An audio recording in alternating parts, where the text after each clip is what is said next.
Hi everyone, thanks for listening this message. In recent times, we got messages that do we have any program, any course where we can go enroll and we will be very much eligible for the job market. What does it means that if you go and check the IT portals, you can see that you have different course packages for CCNA, then CCNP, then firewall, then cloud, then automation, etc. Right? So what we have done that we created one program for those engineers who want everything at one place and they are new to the market, or maybe they want to enhance their skill set. So we created such program, Joint. Joint is something like job-oriented internetworking training. Now, in this program, you can see that we have added CCNA routing switching, cloud virtualization part of VMware, CCNA or associate level wireless knowledge, Cisco Meraki, Google Cloud associate level knowledge, not entire course, but how much you need um, to get clear in your interview, or when you are working on this cloud environment, you are not new to that cloud environment. Then Python, then routing switching, ASA firewall, and then we are adding firepower as well. So not only ASA firewall, but next generation firewall. Then we are going to add Cisco SD-WAN, Cisco DNA, etc. Like what we want, that we want to make this course as a complete package course, in terms that once you go and complete these areas, you write, you can write in your profile, in your CV, that you know these technologies. And apart from that, not only this course, once you go and use the Joint 9, that's the code here, and if you apply, you will get maximum 85-86% discount on this course. So not only that we are offering the discount coupon, but apart from that, we are giving the lab, EVNG lab. So whoever will go and join this particular course, they will go and get the EVNG lab as well, so they can practice routing switching, right? So what you need a solid foundation, solid course where you can gain the technology knowledge. Then you need the lab environment where you can go and do hands-on practice. And then you can go and add these areas in your profile and go for interviews and all, right? So on other words, in simple words, I can tell this thing that if you go to Udemy or YouTube, I have so many different courses I created just to obviously earn money. So many courses I have, but this is the only course I created actually for the IT professionals, actually for you, where I want that you can go and get the job.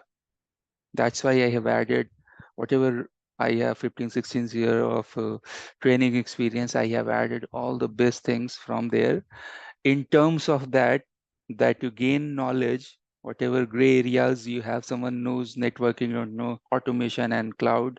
Someone knows networking, they don't know firewalling technology, security areas.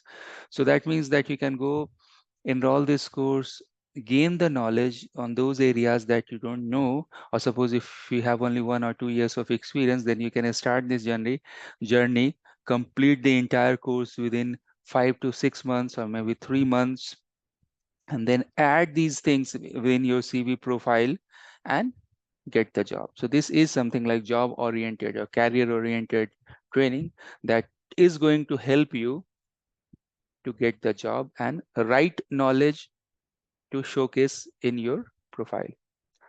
All right, thanks for watching this video. Now let's start part one. So part one, that is Nexus BGP EVPN VxLAN configuration. In this part, first of all, I have two videos related to what is VxLAN and what is VxLAN encapsulation. So please go and watch those two videos, and after that, configuration part will start. Okay, so please go and watch first two videos related to VxLAN theory, and then actual lab will start. Hello everyone. Welcome to a complete VxLAN guide course. This is very interesting course because in this course you are going to learn how to configure VxLAN EVPN in 3 different use cases. So the first use case I'm going to use in this, that I have used the NXOS, Cisco Nexus switches, and these are virtual operating system, 9K operating system, where you can see the spine and leaf architecture, and then you have border leaf. So you will go and learn everything related to EVPN, L2 and L3 EVPN type of configuration.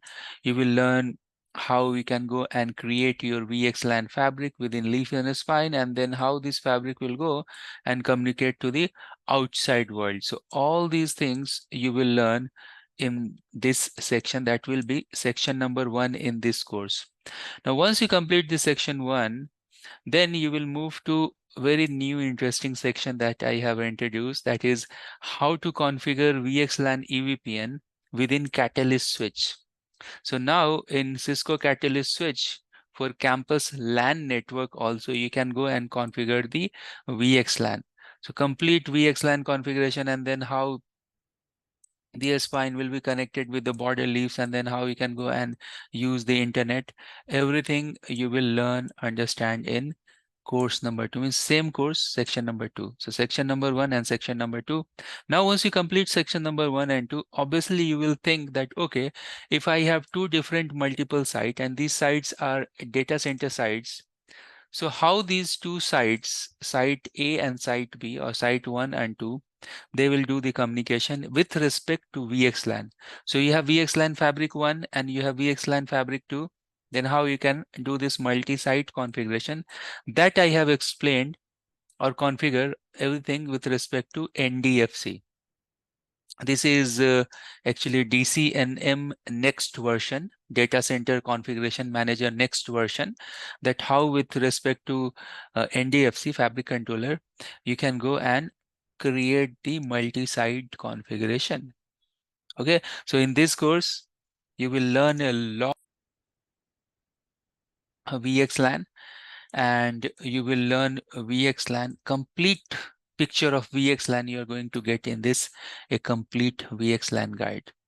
So I hope that you will learn a new thing and that you will add in your tool belt, in your resume, in your skill set, and then you can apply in the real world.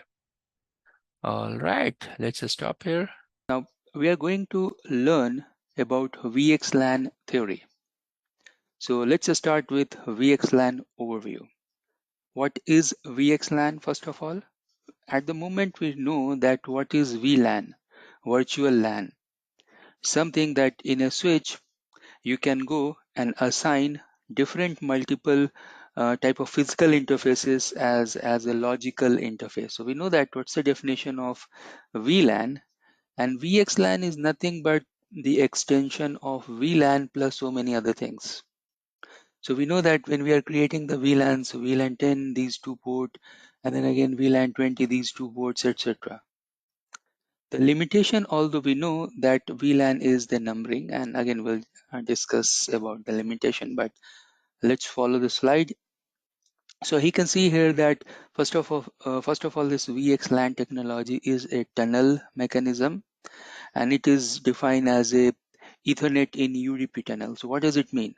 Next recording, when we will go and discuss about VxLAN frame format, VxLAN structure, then we'll go and discuss more about what are the things we have inside VxLAN, what are the fields we have inside VxLAN, and then you will understand that it's a tunnel mechanism, and in every tunnel we have some inner fields, we have some outer fields. So inner and outer, those things we will discuss. But this is one of the technology using Ethernet in UDP tunnel encapsulation.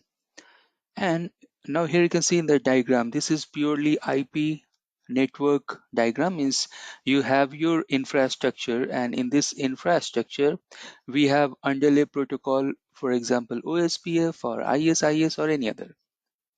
Now these underlay protocols are working, and with these underlay protocols all these devices, they are using in this case OSPF, so they are advertising the routes, they are getting the routes, etc. Correct.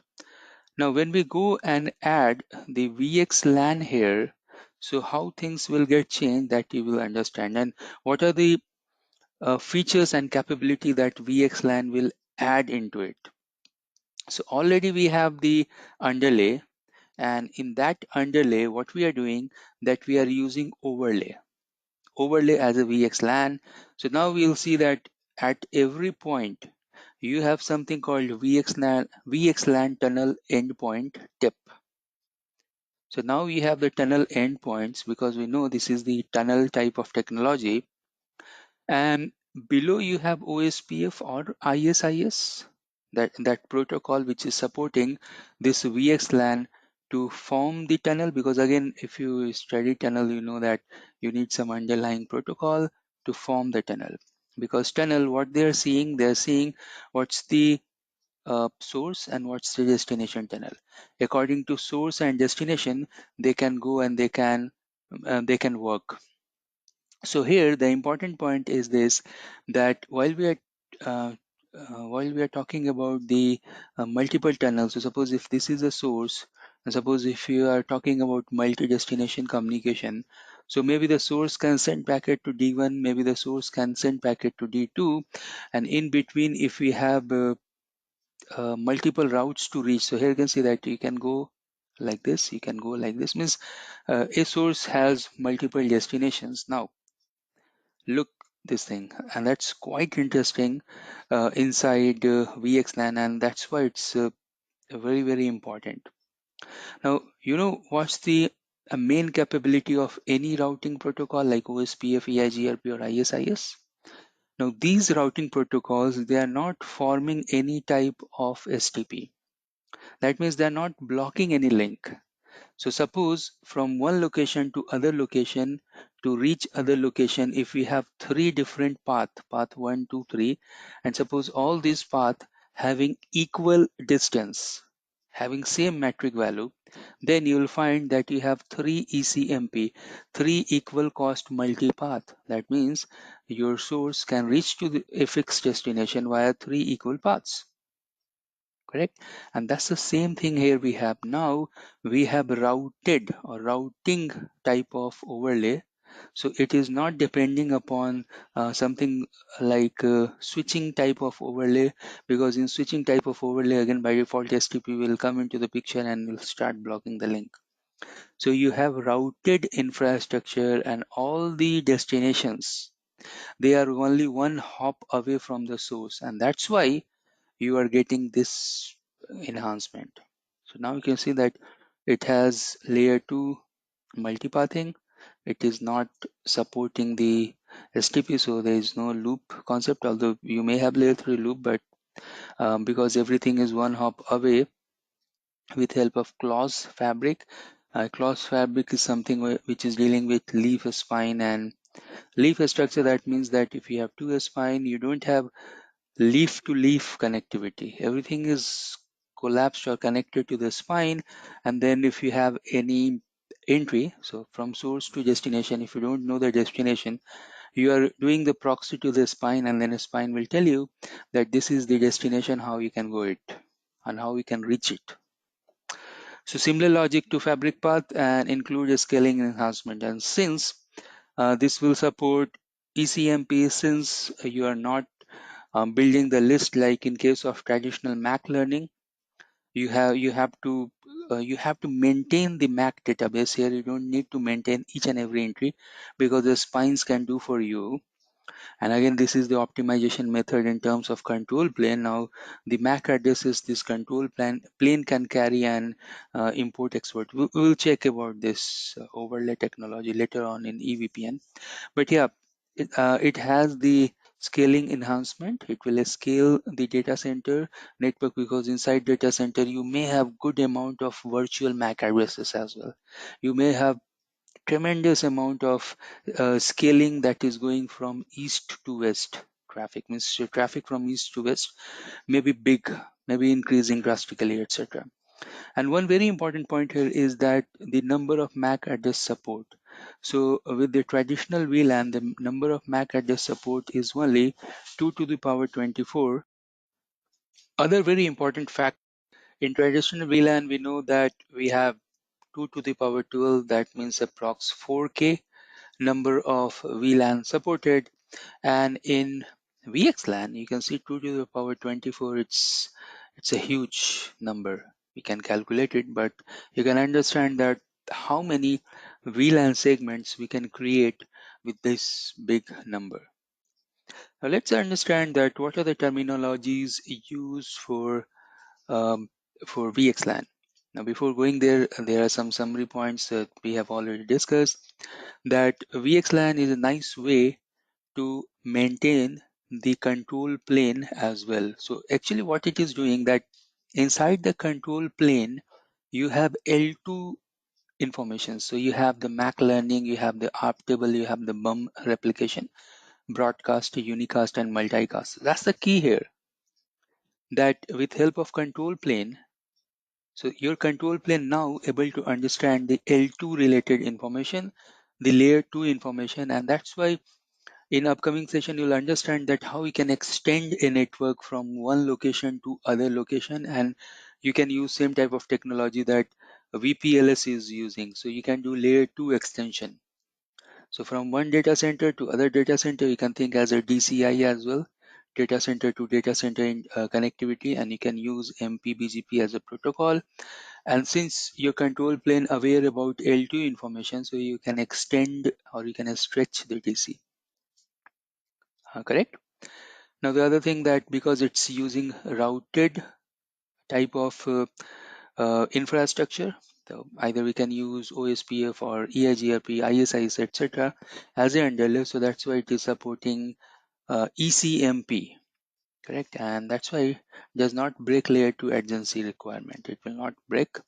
It has a stateless vMotion, so you can take one of the VM from one DC and you can move it, because you have pure solid underlay behind the scene, so the VM motion is seamless. It will work. It will allow multi-tenancy. Yes, you can create multiple tenants.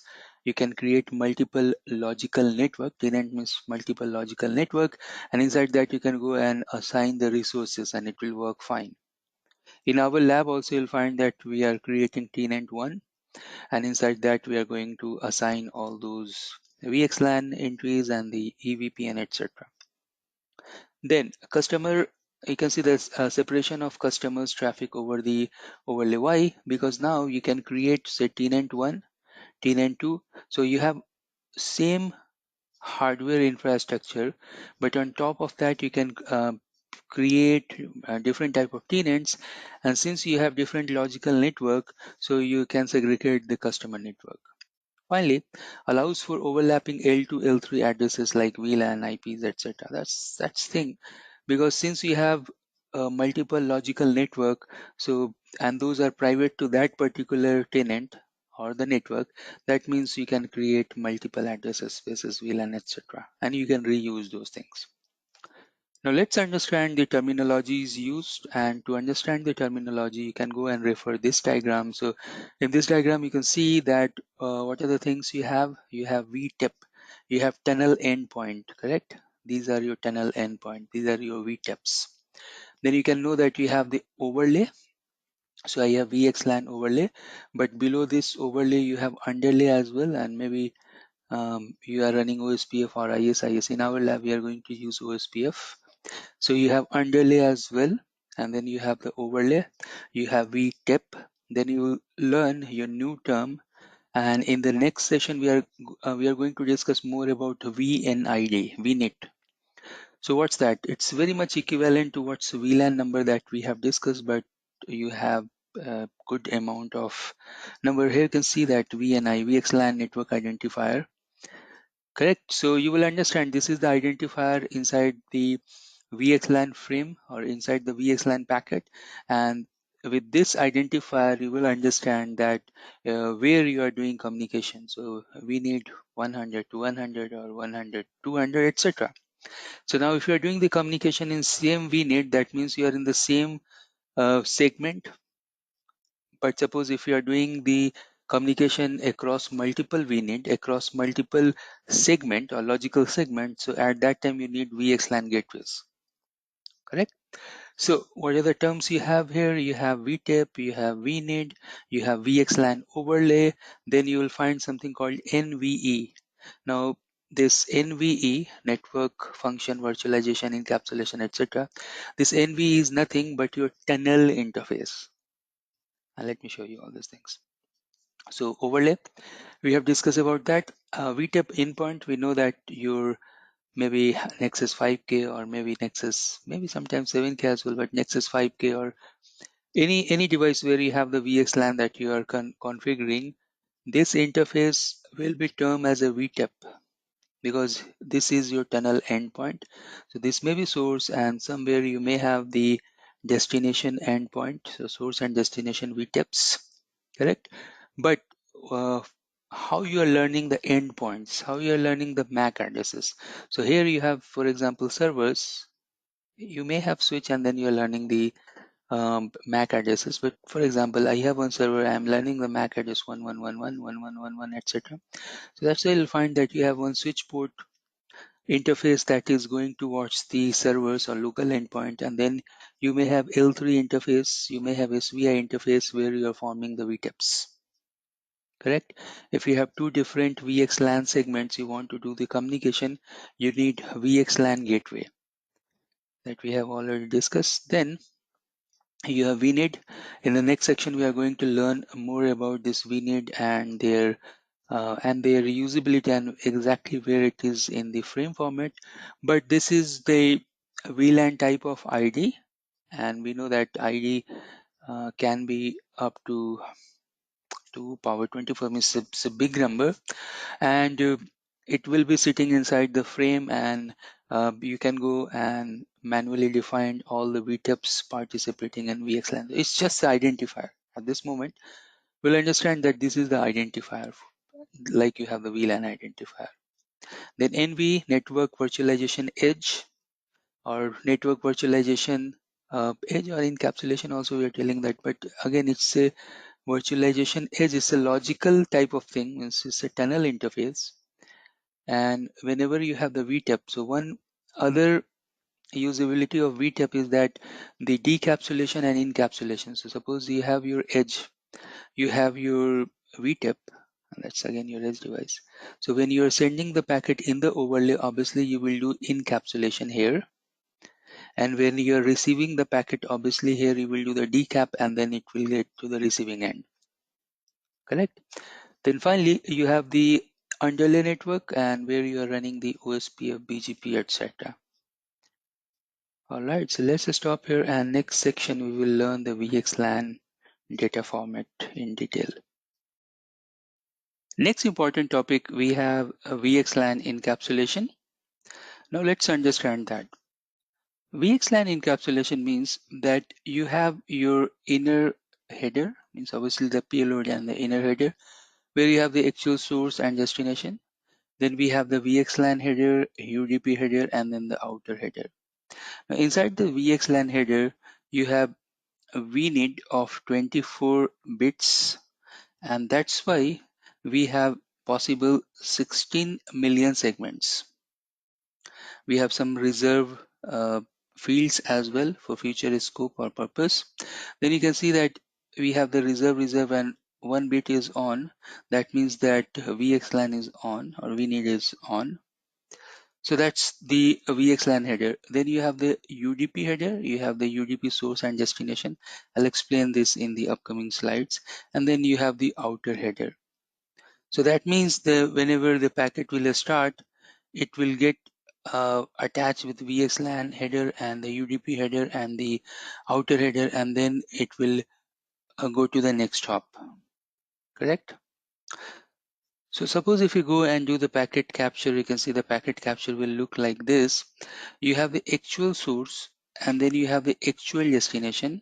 Then once you have the actual source and destination, you have the VxLAN header, and here you can see that you have the flag, and one of the bit is on. That means the VxLAN network is true, so condition is true. So you have the inner header, then you have the VxLAN, then you should have the UDP. Here you can see that you have the UDP source that will be randomly generated number, and the destination is 4789 in case of VxLAN. In case of IVxLAN, that's used inside ACI, will be the different port. We'll see that. And then you have the outer header. Here you can see the outer header is nothing but the VTEP.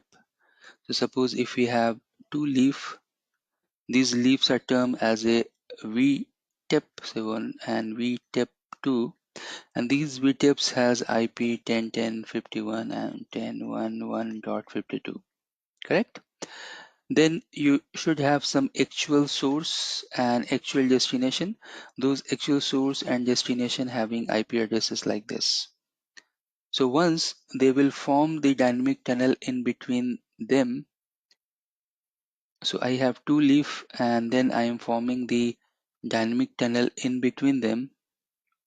So this is your VTIP and this is your VTIP where you are doing the encapsulation of VxLAN and UDP. And then from one location to other location, having available path, you are reaching out. Correct? Now, what are the interesting fields or important fields we have inside this header format? Let me clean this. So here you can see that inside VxLAN header, we have these fields. Important one is the VNID ID, which is providing 16 million possible segments. Then about UDP header, you can see clearly that source will be the hash. So you can take any of the available path to reach to destination. But the destination UDP destination port will be fixed number UDP 4789. Correct? So source may be something that it can take multiple paths. That's why we have the ECMP load balance with some fixed range of port number, and destination is one port fix 4789 to reach from one place to other place. Then you can go and check the outer header. Source and destination will be the VTIP addresses, and then you can check the outer MAC address as well.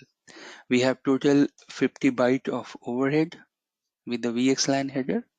Let me quickly go here and you can see here some of the explanation about those fields. So we have 8 byte for VxLAN divided into these four parts. 3 bytes is used as a VNID to create the segments. Then we have the UDP header of 8 byte. The outer destination port is 4789, and inner source is the hash value in between. So here you can see the hash of L2, L3, L4 headers. So you can do the ECMP, correct? Then we have the outer IP header, and again the outer IP header will be nothing but the source and destination IP of the VTIPs. Apart from that, we have the checksum, UDP protocol, and the IP header miscellaneous data. Correct. So these information that whatever we have checked so far, these are belonging to the VxLAN encapsulation. Maybe in Nexus OS also you can go and enable the VxLAN, and then this will work like this. What about ACI VxLAN information? ACI VxLAN is termed as a IVxLAN because if you have two different EPGs, say EPG1 and EPG2, you need contract in between them, correct? So now if the VxLAN communication will happen, we have one extra field here for contract that will fall under flag. So we have SP and we have DP, and we have the PC tag as well that will tell you about the source EPG, and this flag means the contract is applied or not. So extra fields we have here which will tell that context is applied or not, the source EPG information is there or not, and then there is slight change in the UDP destination port. UDP destination port is 48879. Here you can see 48879. Okay, and this will be used inside the ACI, although the entire IVxLAN configuration is optimize. We don't need to write single code for do this IVXLAN inside the ACI. What we need to do, simply bring up the fabric, connect the endpoints, create the rules policy, and then attach to the leaf switches what you want from source to destination, what policy, what VMM policy, what L4, L7 integration, etc., etc. And then the traffic will flow. We don't need to worry about the IVXLAN configuration because this is fully 100% optimized inside the ACI fabric. Before starting the lab, let's understand a little bit more about VXLAN types. A VXLAN has three methodology for the communication. It can use flood and learn with respect to multicast, ingress replication if you don't want to use multicast, and then MPBGP based EPVPN. That in the lab we are going to discuss about that. And even in this course agenda, we have to understand, we have to actually perform the lab related to EVPN. So let's understand all three one by one, and then we'll go and perform the lab task. Now, flood and learn, as the name suggests, that if you don't know the destination, you can flood the traffic across all the segments. But here, where you are flooding the traffic inside that multicast group that is attached with a VNID or VNet. So when doing the configuration for flood and learn, what we need to do is that multicast group knows the VNet. And when you don't know the BUM destinations, then for the BUM type of traffic, that's broadcast, unicast, unknown unicast, and the multicast traffic, you're flooding the traffic inside the same multicast group. Correct? So that's one thing, flood and learn. You do the flood and do the learning. Again, if you have large network and where you have good amount of end host machine, and in one VNet, if you have thousands of hosts attached, then it's not advisable that you use this method, but still mix and matches are possible. So in one switch, in one VNet, you are using one method, other VNet you can use other method as well. Correct? Now, what about the unicast packet? So you can see here clearly mentioned in the red that unicast packets to the host MAC are sent directly to the source VTIP as VxLAN encapsulation. So there is clear distinction in between the BUM traffic, how it is working. You are flooding that, but for unicast traffic, you are sending that traffic directly with the encapsulation. Next, ingress replication. In case that customer they don't want to use the multicast methodology to flood it, then other option we have that is to replicate uh, traffic. Correct.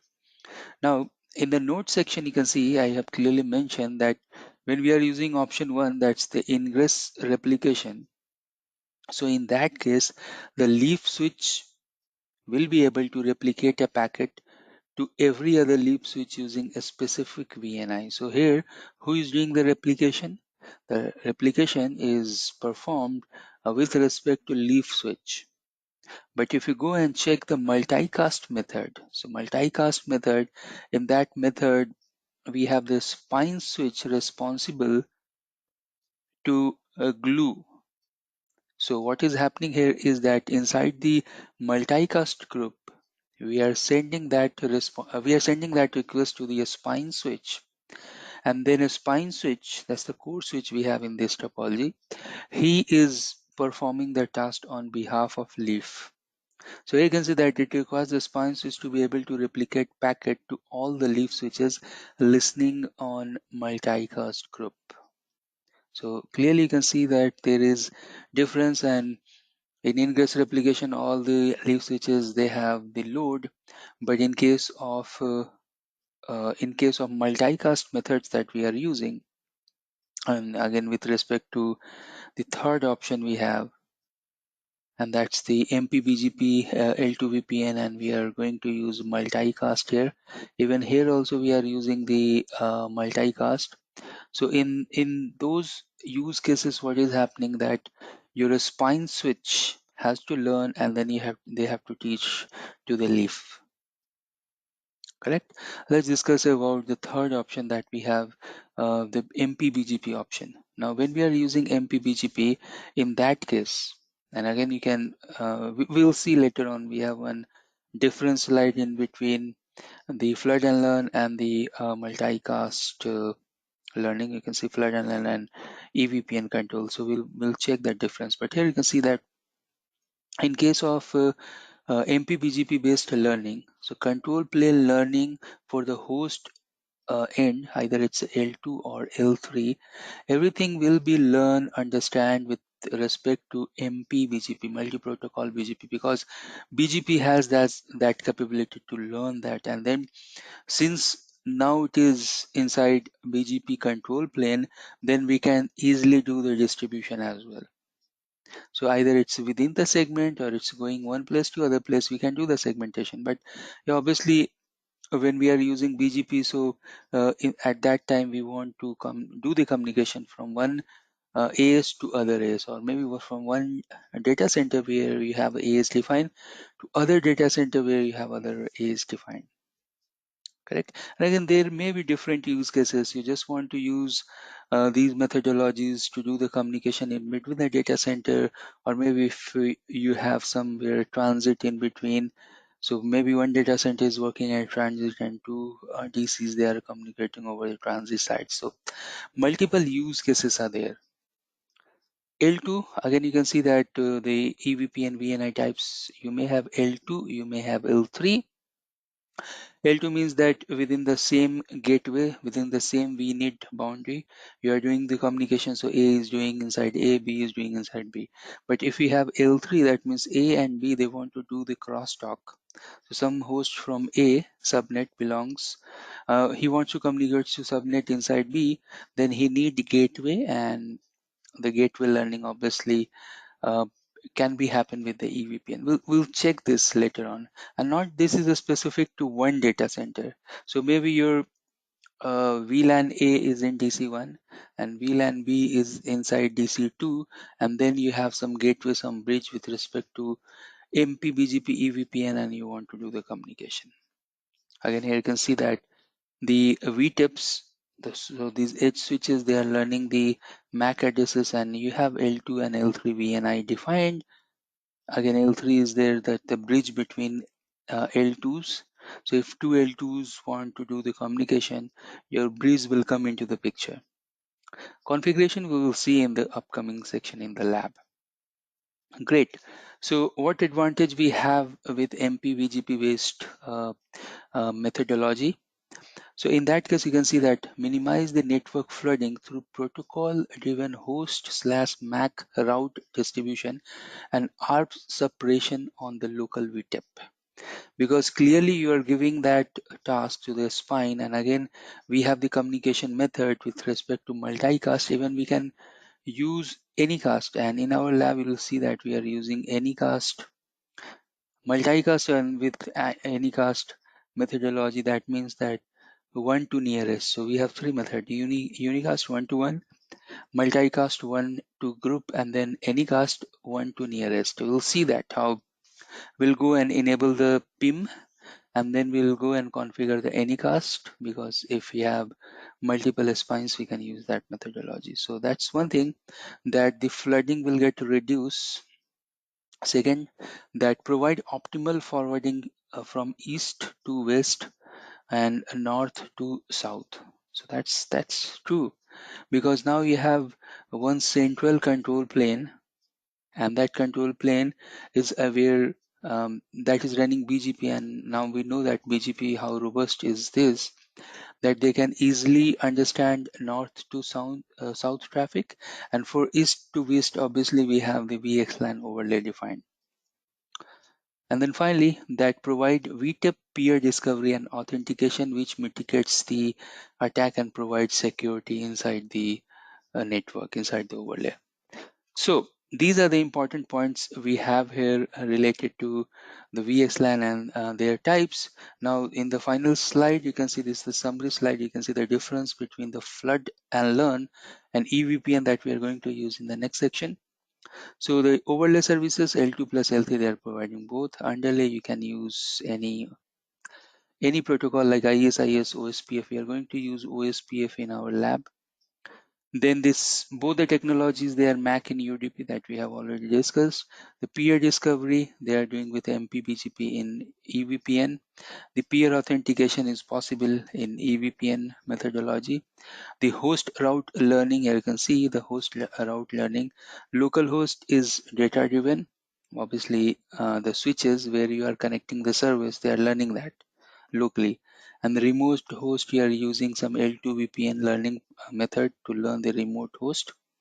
Host route redistribution, distribution we can do with MPVGP.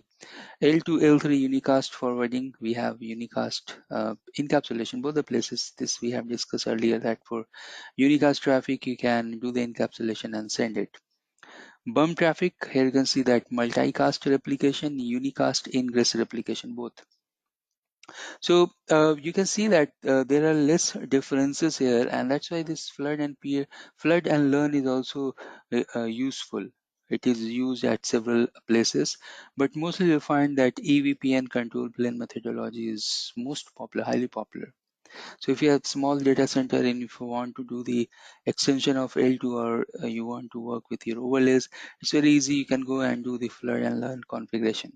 But if you want some more features, benefits, like authentication and the extension, and that your control plane will learn the MAC host, ARP entries, etc.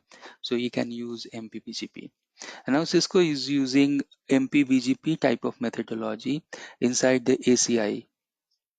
Correct. So if you go and learn the ACI fabric, you'll find that Cisco, in the data plane we have something called VxLAN, but in the control plane learning and extension of control plane, MPBGP is working there. And it's very easy to use MPBGP inside the ACI fabric, although it's very easy to use VxLAN as well, because we don't need to do anything. VxLAN is 100% optimized, means there by default there in ACI. All right, so let's stop here, and next section we'll start our lab. So what we are going to do here is this, that we are going to build the underlay IGP routing, means within the spine. So we can see that we have spine 1, spine 2, and we have 4 leaves. In these 4 leaves, one of the leaf is working as a gateway leaf or border leaf, where we'll go and learn the outside routing information that will come inside to the leaf spine fabric. Now, before doing that, we'll go to each spine and each leaf, and we'll go and build our underlay routing with respect to OSPF. So we are going to enable the feature called OSPF, and then we'll set the router ID on these devices, and then we'll go and run the OSPF over the point-to-point link. So let's go here to spine number 1, and we'll go and enable the feature OSPF. Once the feature is enabled, then we can go and give the router ID. So let's go and enable router OSPF, give the name underlay. So I'm giving the name OSPF process name as a underlay, and then the router ID 10.0.0.11. So we have router ID 11, 12, 13, 14 like that. So like that, we'll go and give the router ID. And let me quickly go and check here the diagram. Spine having router ID should have router ID 10.0.0.1.2, and then from leaf we have 11 to 11, 12, actually 13 and 14. I should go and make this 13, and last one is 14. So I should do this. So this loop back is 13, and this will be 14. Now here you can see that we have various type of loopbacks. The loopbacks we have here, the loopback 0 is actually there for that BGP reachability, and underlay routing ID we are putting there. And then we have loopback 1. This is actually for VxLAN tunnel endpoint. So this is for VTIP, loopback 1, 10, 0, 1, 1, 1, 2, 111, like that we are seeing. And then we have two extra loopback. You can see only over the spine 1 and 2. They are for any cast RP, for multicast BUM traffic. Let's go back here to this, and it should be 1, right? And then we can save this configuration. Likewise, we can go to spine number 2, doing the same thing. So the feature OSPF, then router OSPF underlay, and then the router ID 10002,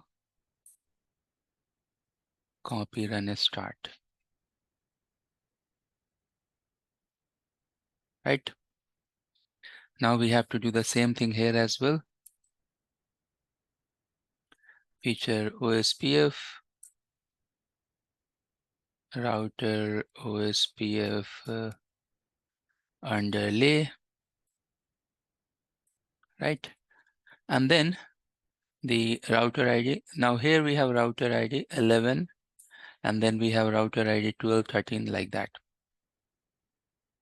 So history, do we have that? What I just wanted to see the configurations. Show configuration.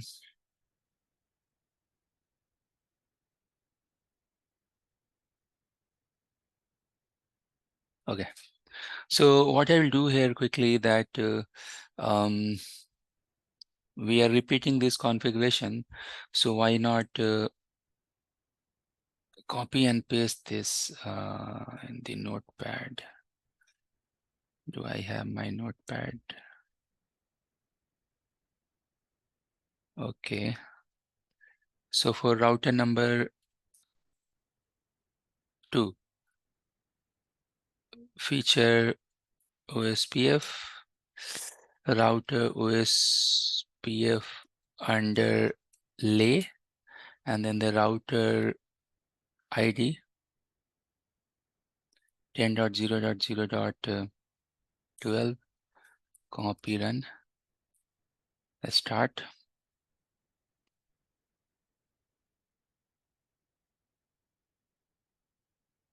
Conf T.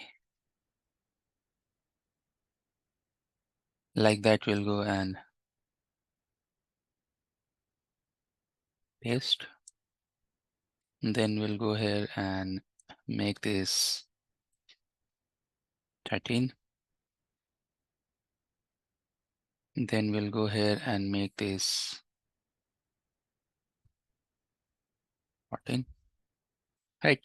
So now we are doing the configuration related to enabling the feature OSPF and then setting the router ID. Next thing that we want to do here is this, that we want to run the OSPF over the point-to-point link. So these interfaces are actually, they are starting from ETH1/1 up to 1/4. So these are the interfaces we have here. According to these interfaces, we'll go to the spine, and likewise we'll go and move to the leaf as well. So leaf interfaces are actually from 1 to 2. So this is from 1 to 2. So these point-to-point interfaces will go and configure the OSPF. Okay, so let's do this. So now we are here. Now what we want to do, I want to go to the interface, and let me exit. So interface E1/1 up to 4. This should be no switch port because this is now layer 3 interfaces. Medium is P2P, and then IP, router, OSPF, underlay area. I'll go and put everything as in area 0. Then IP unnumbered, Why we are using this IP unnumbered? Because this is going to be used for BGP peering. So that is loop back 0, no shutdown. We can exit. Now we'll go to the interfaces one by one. We'll go to loopback interface 0 and IP router OSPF under lay area. Likewise, we'll go to loopback 1, same command. Likewise, we'll go to loopback 15, same command. Right.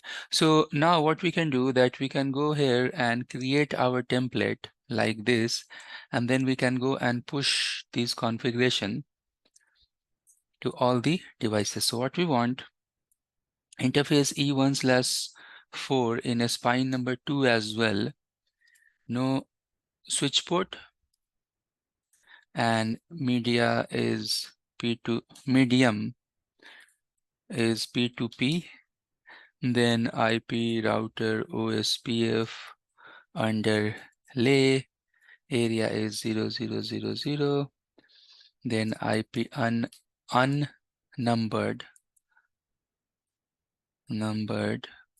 is loop back 0, and then no shut.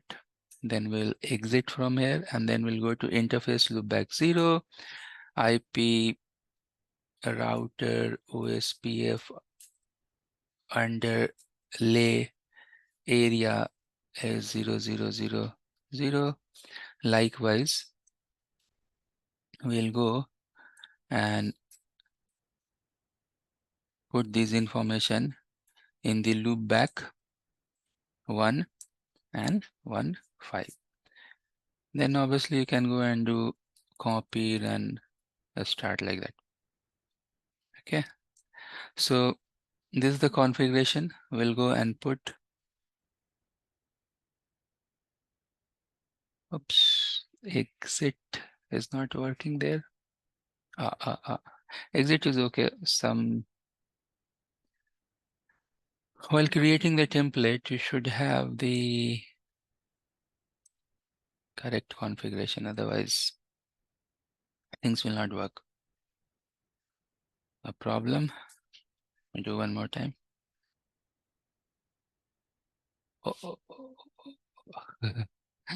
So that's the thing. Here we have sometimes copy paste taking much time. Now it's gone. No problem. These things is okay in the lab devices, but if you are in the production network, you should be 100% sure what you're doing. All right. So here also I'll do copy, run, and start. In case my device will reboot, I have configuration saved here. Now let's go back. But for the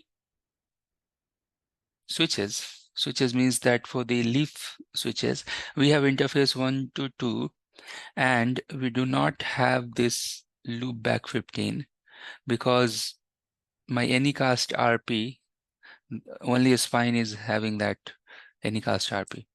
So now I can go and copy and paste the same configuration to all the 4 leaf switches. So let's go.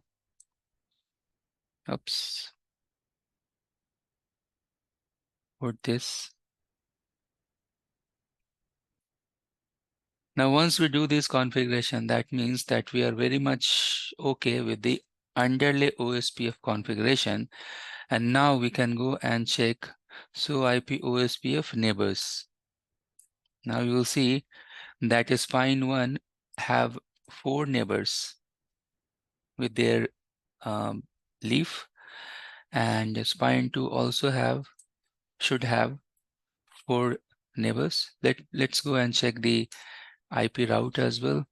Now you should see that you have 12, 13, 14, 11, 12, 13, 14.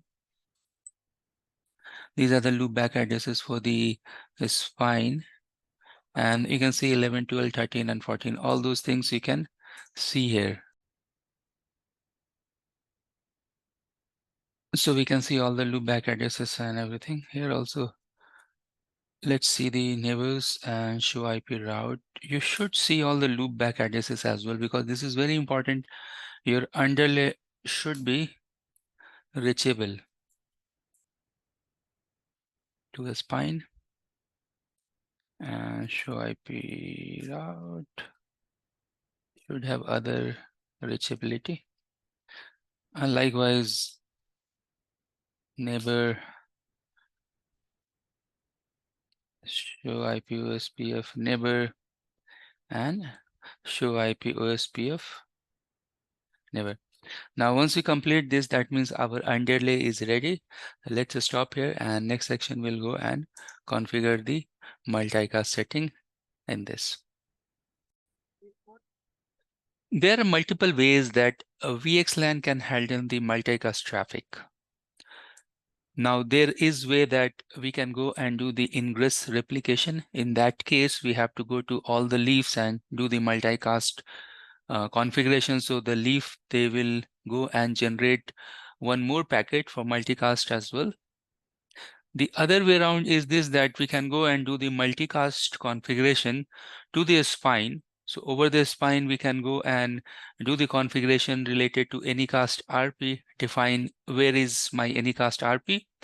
Here you can see in the diagram that we have loopback 15 over a spine 1 and 2, where we will go and define the multicast configuration, and the configuration related to multicast in a spine 1 and 2 will be exact, the replica will be the same.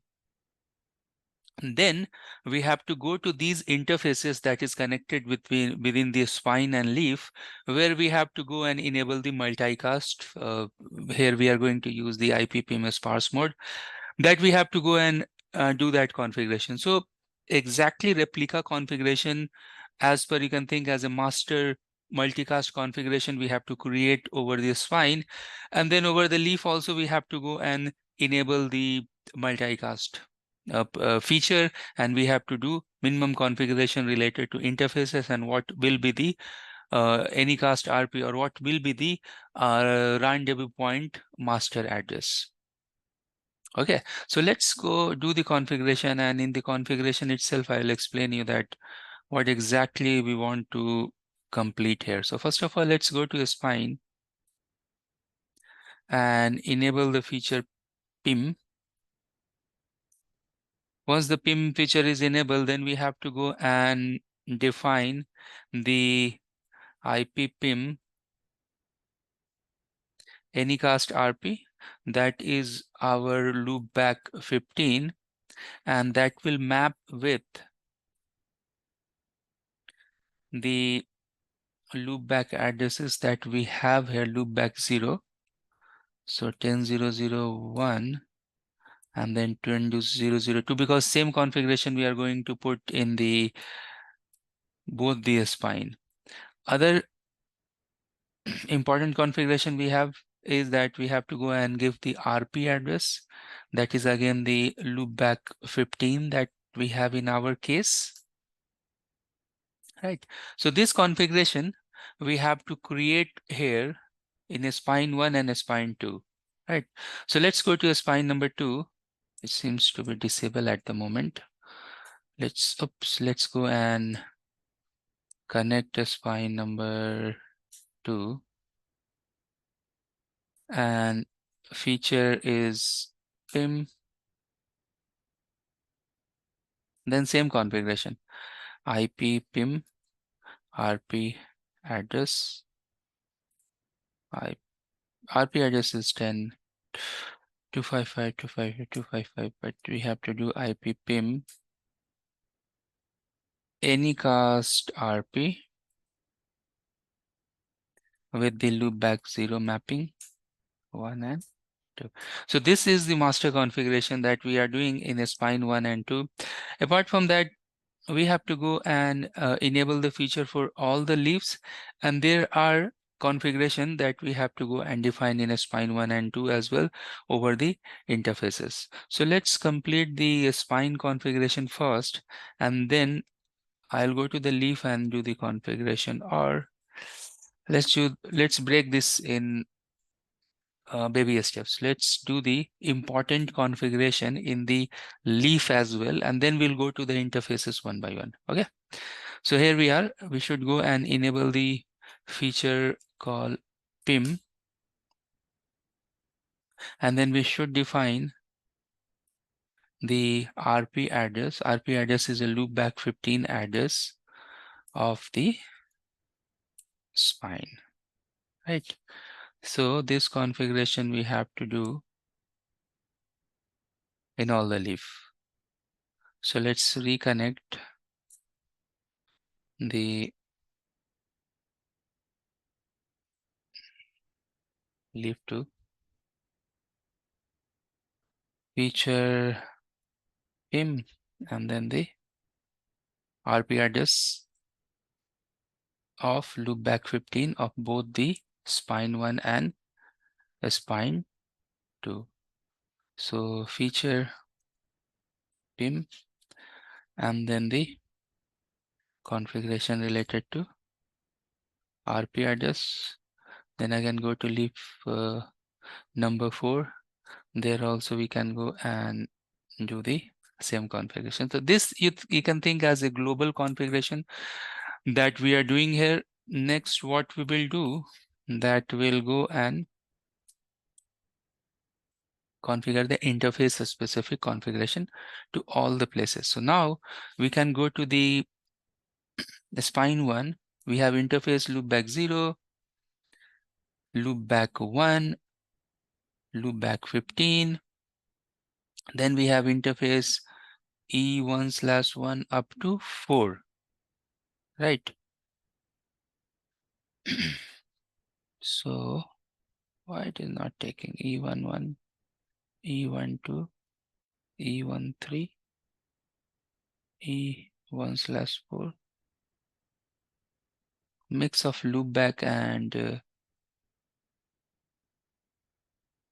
interfaces it is not taking. Okay. IP PIM sparse mode, then interface E1/1 up to 4, IP PIM sparse mode. Right. So likewise, I can go to a spine number 2 and IP PIM sparse mode and interface E1/1 up to 4, IP PIM sparse mode. Likewise, we'll go to leaf. Here we have interface loopback 1 and loopback 0 and 1, 0 and loopback 1, right? IP PIM sparse mode and interface E1/1 up to 2. Here we have two interfaces, 1 and 2. So like that we can go. Actually same configuration we have to put here. IP PIM sparse mode, interface E1/1 2, IP PIM sparse mode, IP PIM sparse 1/1 so 2, IP PIM sparse, and finally leaf number 4. We can go and do that, and then interface E1/1 to 2, IP PIM sparse. So once we do this configuration, we should go and verify the PIM neighbors should be working. So you can see that we have 4 PIM neighbors, and we should go and check. So IP PIM interface brief. So now you can see that you have total 7 interfaces, 4 neighbors. So like that, you can go and verify. Show IP PIM neighbors. You should have 4. Should verify these things in all the devices. So now you can see that your PIM neighbor is 2, that is your spine, and you are enabling in 4 interfaces. So like that, we can go and check the neighbors, check the neighbors, check the neighbors, and then show IP PIM interface. Like that, you can go and check the interfaces. So we should have 4 interfaces. So this is the way that VxLAN can go and handle the multicast configuration. Means we can go and do the configuration related to multicast, and then VxLAN can go and handle the multicast traffic. All right, let's stop here. In this and upcoming video, we'll go and configure BGP as an underlay. Now we know that we have a spine and leaf connected, and underlay protocol is OSPF that is running here. Now, if we go and configure BGP as iBGP, we know that BGP have iBGP and eBGP, internal and external BGPs.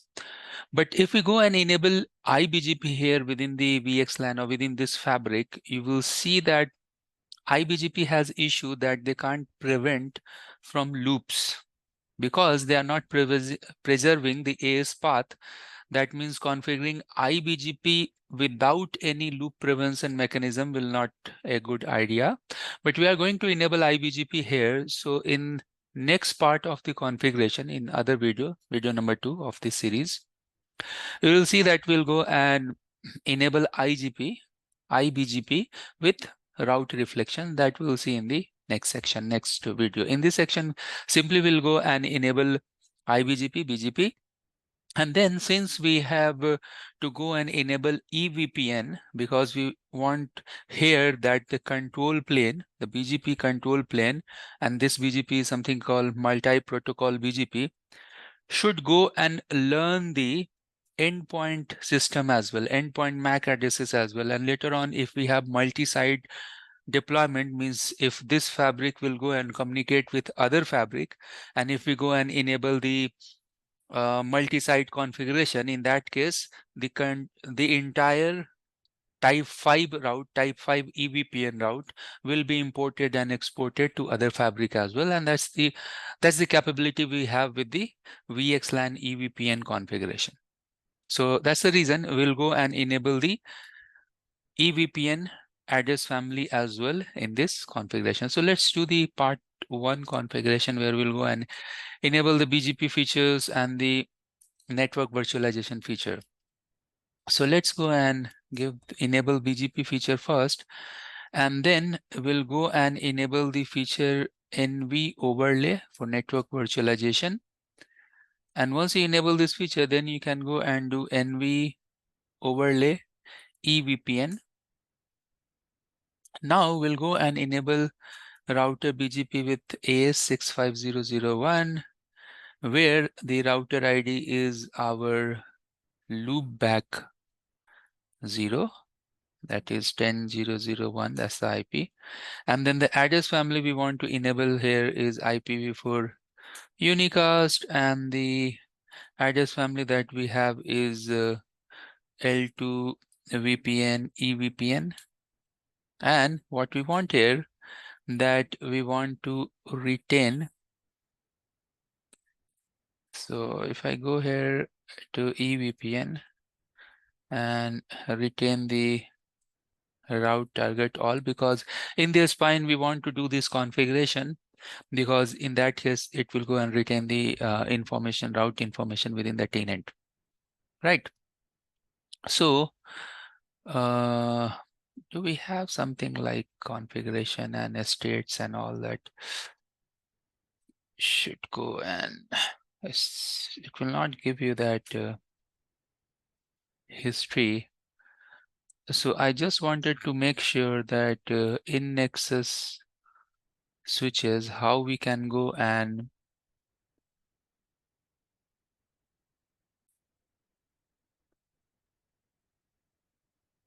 configuration history, I just wanted to see. And if you go and do show last configuration, let's see. So last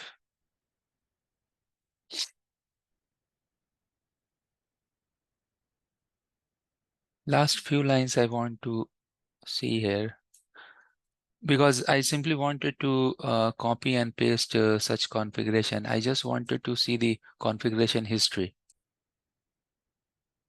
Let's check show run diff. Yeah.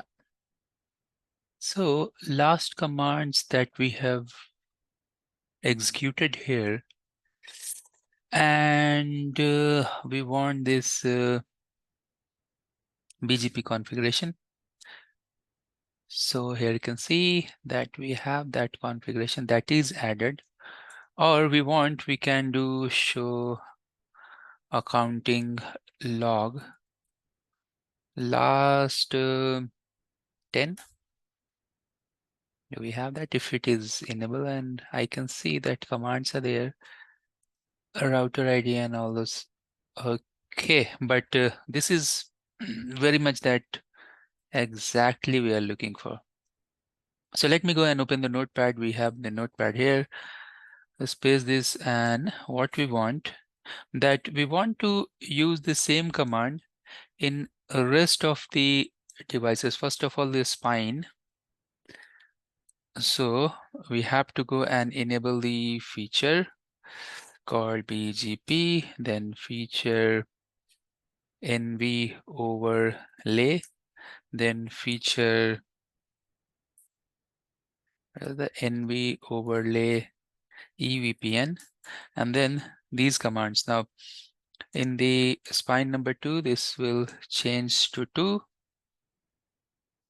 Let's go. Spine number 2, put this command. Now we can go to leaf, and with leaf number 1, it should be 11, but we don't need this retain route target. So even I can remove this command. Rest everything is okay. So this is leaf number 1. Then we'll go to leaf number 2. And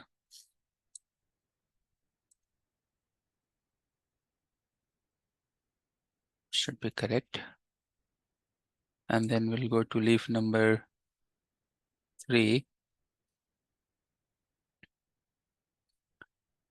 And leaf number 4, border leaf number 4. And we'll put this command. Right, so configuration is going on. Once it is done, then I can go and check the run diff before saving it. And you will see in the bottom, we have address family, this command we have, and anyways, we are enabling the feature as well. So this is the part 1 for the configuring the BGP underlay. Let's just stop here, and in this in the other section, we'll go and do the configuration related to route reflector and all this other BGP configuration. So let's just stop here. Now this part of configuration is very interesting, and let me mark this as a part 2. So this will be part 2 of the same continuation. Earlier you watched part 1.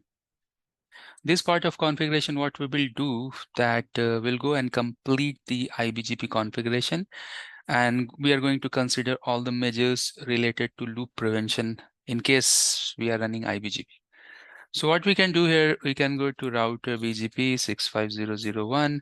Once we are here, then we can go and create the template. Why we are creating template?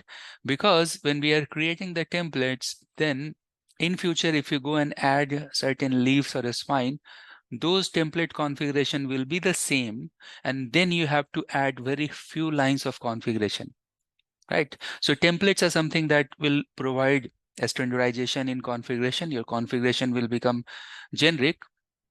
The only thing here is this, that first time when you are creating template, you have to do some extra line of configuration. After that, addition of any of the leaf and a spine will be very easy with help of template. So template, we are going to create peer IBGP. So IBGP GP, and this is for leaves whose remote AS is 65001 because we are running IBGP, and update source loopback 0 that we have, and then we can go and define the address family IPv4. Unicast will send the community in and out both, and route reflector, these are the route reflector clients. Likewise, we can go and add the address family L2 VPN, EVPN. Here also will send the community both, and this also route reflector client. Now we'll go and add the neighbors. So neighbor means the leaf neighbor. And description is this is leaf 1 loopback address, right? And then we can go and inherit the templates. So inherit the template that we are creating. What is the name of that template? That is IBGP leaf, right? Likewise, you'll go and create the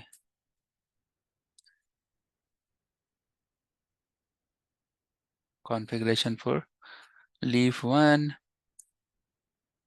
leaf 2, right? Inherit this template, then 3. This will be the description of leaf number 3, and finally 4. This will be the template, and this is leaf number 4, right?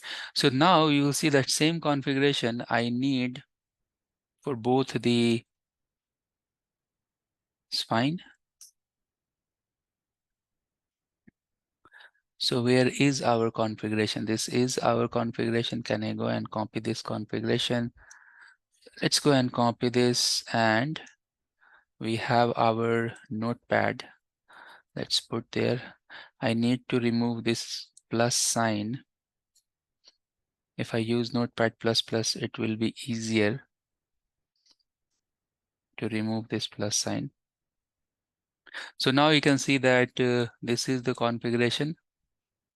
Earlier we have these lines up to here. Now we are creating the template, which is very much clear as well. From this, then send community route reflection for both the IPv4 address family and L2 VPN address family. And then one by one, we are doing the neighbor configuration with the same repeated line for neighbor leaf 1, leaf 2, and leaf 3, right? And like that, we are putting all the configuration. So since this is already there, now you can see I should go and copy this template from here actually, right? So let's go and copy this. Let us find to. We can go to router BGP 65001, and then we can go and paste the configuration from the template. Right. Now what we have to do, that we have to go to the leaf as well, and in leaf also we have to go and create our configuration. So let's go to leaf router BGP 65001, and there also we'll go and create the template for the peer, right? IBGP, and this time for the spines, right? Now for a spine, what you want, your remote AS is the same 65001, and update source within the template is loopback 0, that's right. And then address family IPv4 unicast, and then send community both, and then address family L2 VPN, EVPN, right? Send community both. Then we'll exit, we'll go to the neighbor. And now we have two neighbor, 10.00.1, that is one of the spine that will go and inherit the peer template that we have created. That is something called IBGP spines. And then if you want, you can give the description as well here. So description is this is the spine one loop back, right? Likewise, we have to go. So I can exit from here. Now I can go and go to neighbor number 2, inherit the IBGP spine, and then I can go and give the description. This is spine 2, right? Now we can go and check the configuration that we have put here. Actually, we are looking from the template. So from here, and now I can go to the notepad and let's paste this configuration. So now you can see that actually the first line will be this one, router BGP 65001, and then the remote address family in case of both address family IPv4 and EVPN, L2 VPN, EVPN, right? And this configuration will go to rest of the leaves. Now, once you do this configuration, then you should go and check show IPBGP all summary. So you should have your address family. You can see here that we have address family L2 EVPN, right? And we have address family IPv4 unicast, right? Now we can go and check like this also, show BGP IPv4 unicast summary. So you are seeing only IPv4 neighbors 11, 12, 13, and 14. But if you want to see all the neighbors, so we have IPv4 and we have L2 VPN, EVPN. So then you can go and use show IPBGP all summary command. It will give you information related to both. Everything is up and running. Here you will see that we have two neighbors, 2 spines, and 2 different address families. 2 spines and 2 different address families. Like that, you can go and verify it. All right, so we have done the BGP underlay configuration in 2 videos. Let's stop here. Now we'll continue configuring our overlay, and then we are going to start creating the VLAN to VNI mapping and the tenant configuration within the leaf. Now, in this diagram, you can see that we have leaf 1, 2, and 3. They are part of the fabric. And then we have border leaf. Border leaf is actually where we have router connected and then the server connected. So in this border leaf, we don't need to do this L2 VNI configuration and mapping. So what I'm telling here is this, that we'll go and do the VLAN to VNI mapping, but that mapping we are going to configure within the leaf 1, 2, and 3. So for example, VLAN 101 will map with 10.101, that's the VNI. Then 102 will map 10.102. These are just the number.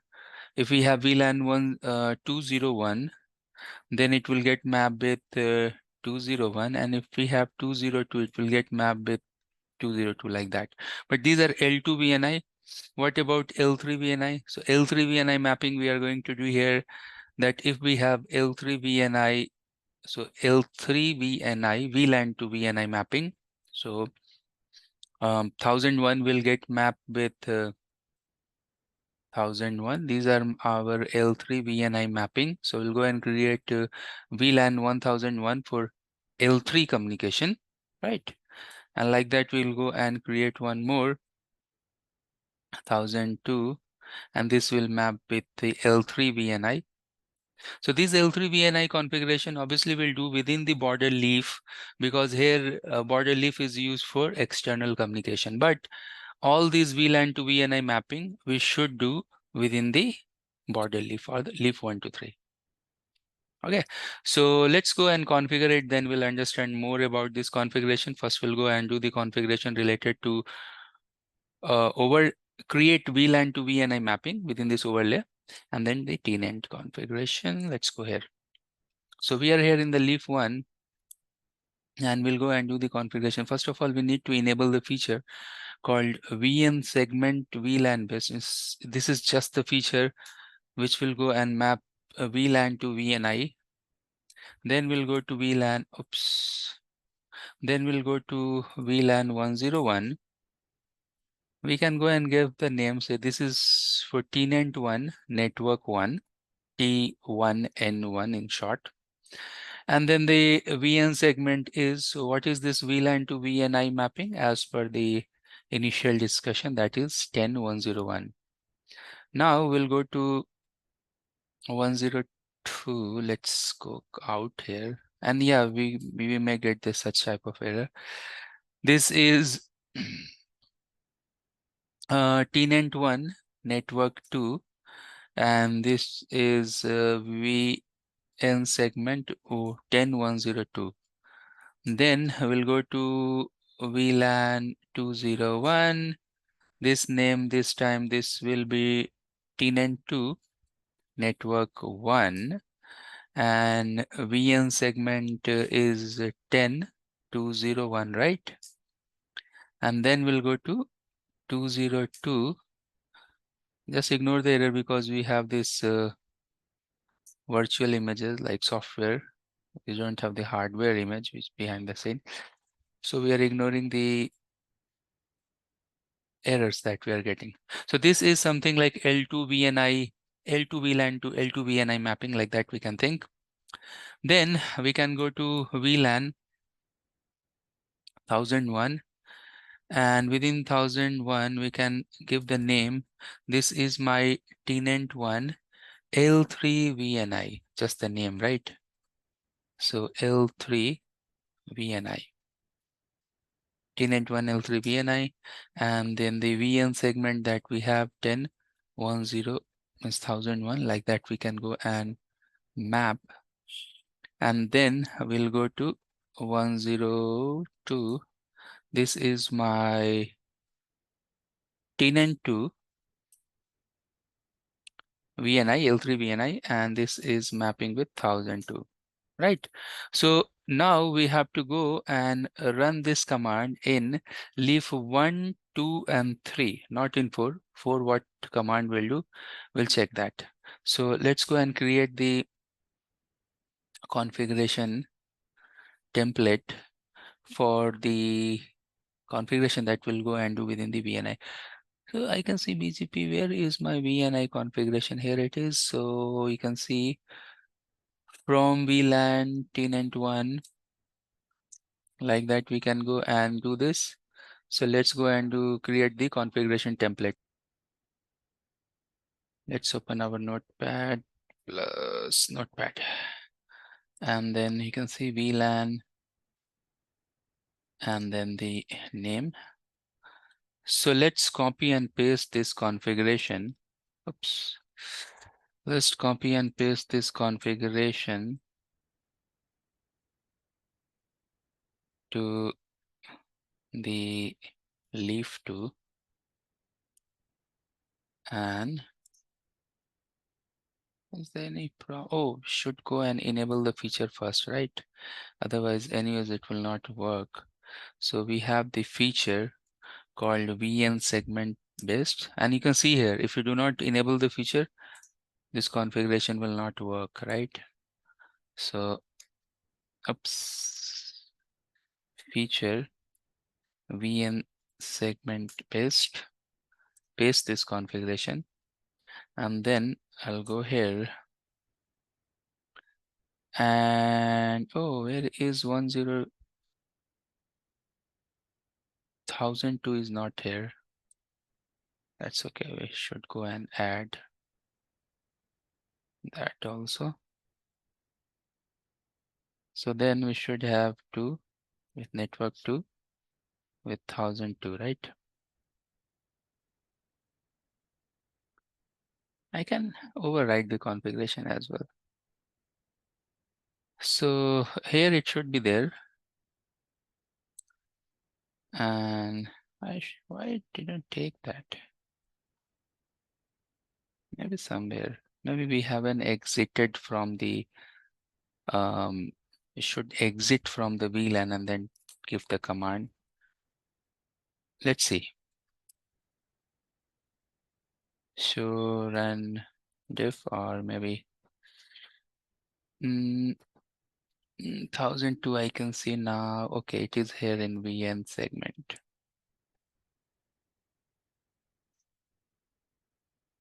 Okay, no problem. Just that part. I should have this L3 VNI as well. Only one it is showing. Should exit from here and then paste. Should exit from here and then paste. Sure. And now I can see L3. And then I should come here and let's enable the feature called VN segment based and then paste this. Exit and paste this. So we can see the show diff should have these. Okay. And we can go here and do a write just to save the configuration that we are creating. A write and write. So now we have created this VLAN to VNI mapping. Next thing is this, that should go and create the tenant. So let's go and create the VRF called tenant1. Within this tenant, a route distinguisher is auto, and then VNI is the L3 VNI that we have. Address family IPv4 unicast, right?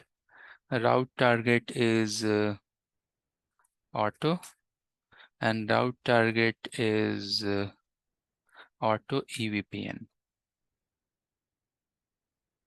Now we'll go and create one more tenant that will be tenant number 2 and RD auto, but here the VNI is 10,002. This is for other tenant that we have for unicast and route target both auto and auto EVPN, right? Show run diff, same configuration we want. 2 other devices, so I can go and copy up to here, and we can go to the notepad.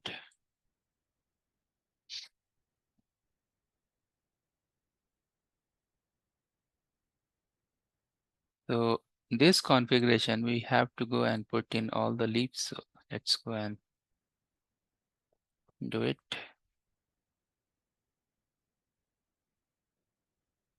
And let's go and put this configuration. Let's go and put this configuration.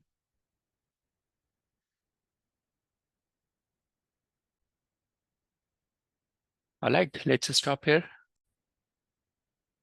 In this session, we are going to configure the VxLAN tunnel. We are going to build the VxLAN tunnel inside overlay configuration.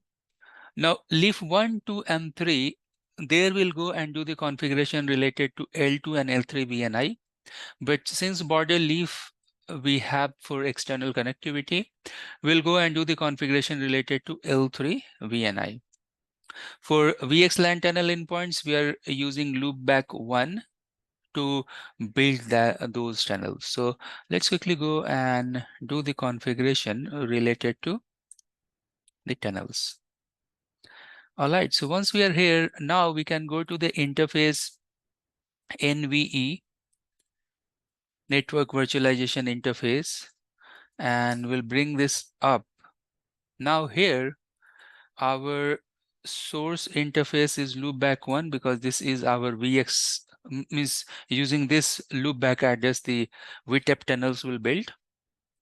And then the member VNI that we have, we know that we have 1001, this 10, 101, 102, 201, and 202, etc. And the MCAST group 101, like that we'll use. Now, very important here is this, that to give the host reachability protocol, that is BGP, that's right. So now you can see the configuration here related to member VNI, and likewise likewise we'll go and configure the member VNI 102, and then the MCAST group can give 2. Like that, the configuration will grow. Okay, so in this fashion, we'll go and grow the configuration. So this time we'll go to member VNI 201, MCAST group will be 201, and then finally member VNI 202, MCAST group will be 202. So we can go and do the configuration. This is related to L2 VNI, right? Now we have to go and do the configuration related to the L3 VNI as well. So this time we'll go to the member VNI, and that is 101.001, and here we have to associate the VRF. Likewise, we have 1001 and 1002, right? This also will associate with VRF. Let's quickly go and check the configuration here. So what we are doing, that these lines that we are adding here in the NVE interface, and these lines should be there to all the other leaf as well, except border leaf. No shutdown, host reachability, this source is loopback 1, then VNI and the multicast configuration, VNI and the multicast configuration, and finally L3 VNI configuration, where we are using this member VNI configuration to associate the VRF. So this is right. Let's quickly copy and paste this configuration to the leaf 2 and leaf number 3, and then we have to go here to leaf number 4, and within leaf number 4, what we want these configurations. So should you remove this 101, 102 up to this point, right? And then leaf number 4, we have this configuration. Now if we go to the leaf 1 and do the verification that the NVE VNI, you should see that you have 101, 102, 20. This is correct, and then TNET 1 and TNET 2 show NVE peers, NVE peers, Still we are building the configuration, so that's very much fine. Let's go and run this command in rest of the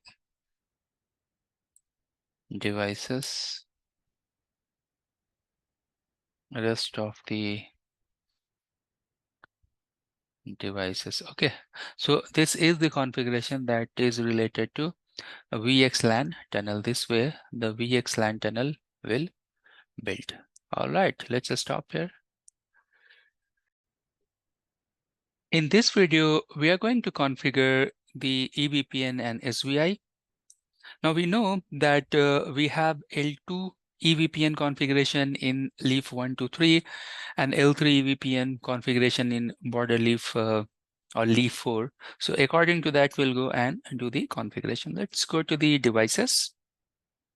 Here in leaf 1, we'll go and start configuring the EVPN configuration. So we can go to EVPN, and within EVPN, you can see that we have multiple options. I can go to VNI. We know that we have L2 VNI 101.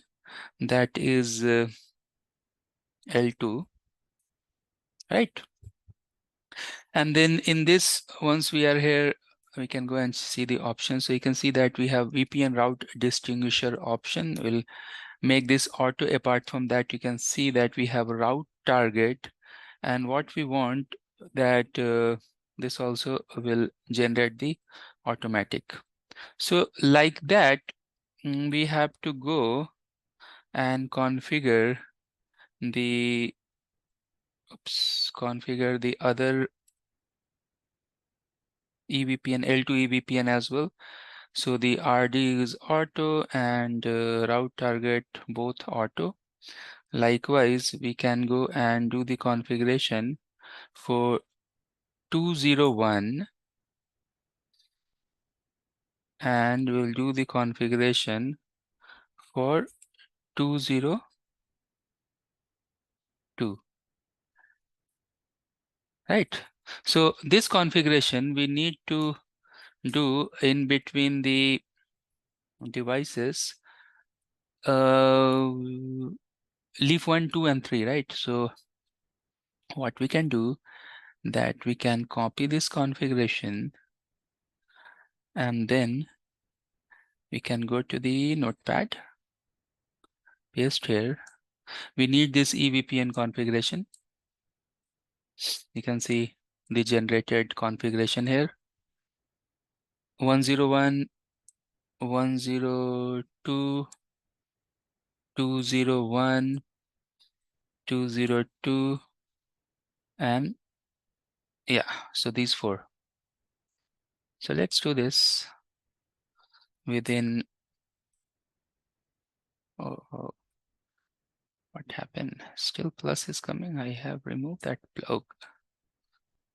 Okay, let's do this here.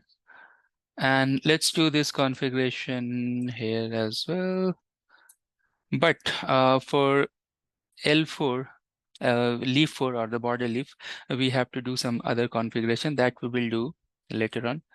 Continuing here, we have to go and create some route map as well. So what we want later on, we want some routing control as well in our leaf switches. So for that, I will go and create the route map, and we will go and use some sort of tagging. So we'll go and use a route map for direct route. So I'll go and give the name as a direct permit10, and for direct route, we are going to use the tag 1, 2, 3, 4, 5, and then rest everything related to direct route map will deny. So deny statement is here. Now, once we have this, and this configuration I need to give in all the places, means from leaf 1 to leaf 4. Why? We'll see that. Then we'll go to router BGP 65001. That's the BGP running here. And we have different type of tenant. So we have tenant 1 and tenant 2. So we'll go within the tenant. We'll go to IPv4 address family. and then we'll go and redistribute the route map. So redistribute direct, route map is direct. Likewise, I'll go to the tenant 2. Here also we'll go and go to IPv4 address family and redistribute the direct routes. So now what I will do that I will go and create the configuration for all the devices. So what we have done, we have created the route map, and under the, so we have this route map, and then under the BGP, so let's go and copy and paste this, because this configuration we need this configuration at all the places. So check where is our BGP configuration. So if you go under router BGP, you can see BGP here, and inside BGP you have to go and paste this configuration. So let's go and create our configuration template. So I don't need this.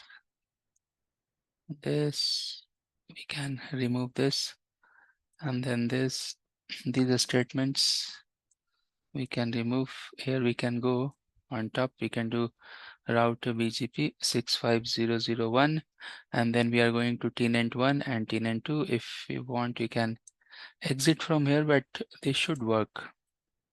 Let's go and paste this configuration of this route map in leaf number 2, working fine. Leaf number 3 should also work fine, and border leaf, it should also work fine. Okay, so now you can see that we have created some routing statement and putting those direct router statement within BGP for route controls, some tagging, some L2 VPN. Now what we need to do that we have to go and create the SVI configuration. So next task is this, that you should go to the leaf 1, 2, 3 and should create the SVI configuration. So what I'm telling here is, first of all, we need to enable the feature interface VLAN, and then we have to do this fabric forwarding anycast gateway map. This is very much, if you know ACI, Cisco ACI, so we are doing some sort of bridge domain configuration. This is very much the same thing we are doing, creating the bridge domain on some sort of EPG type of configuration. So VRF member is tenant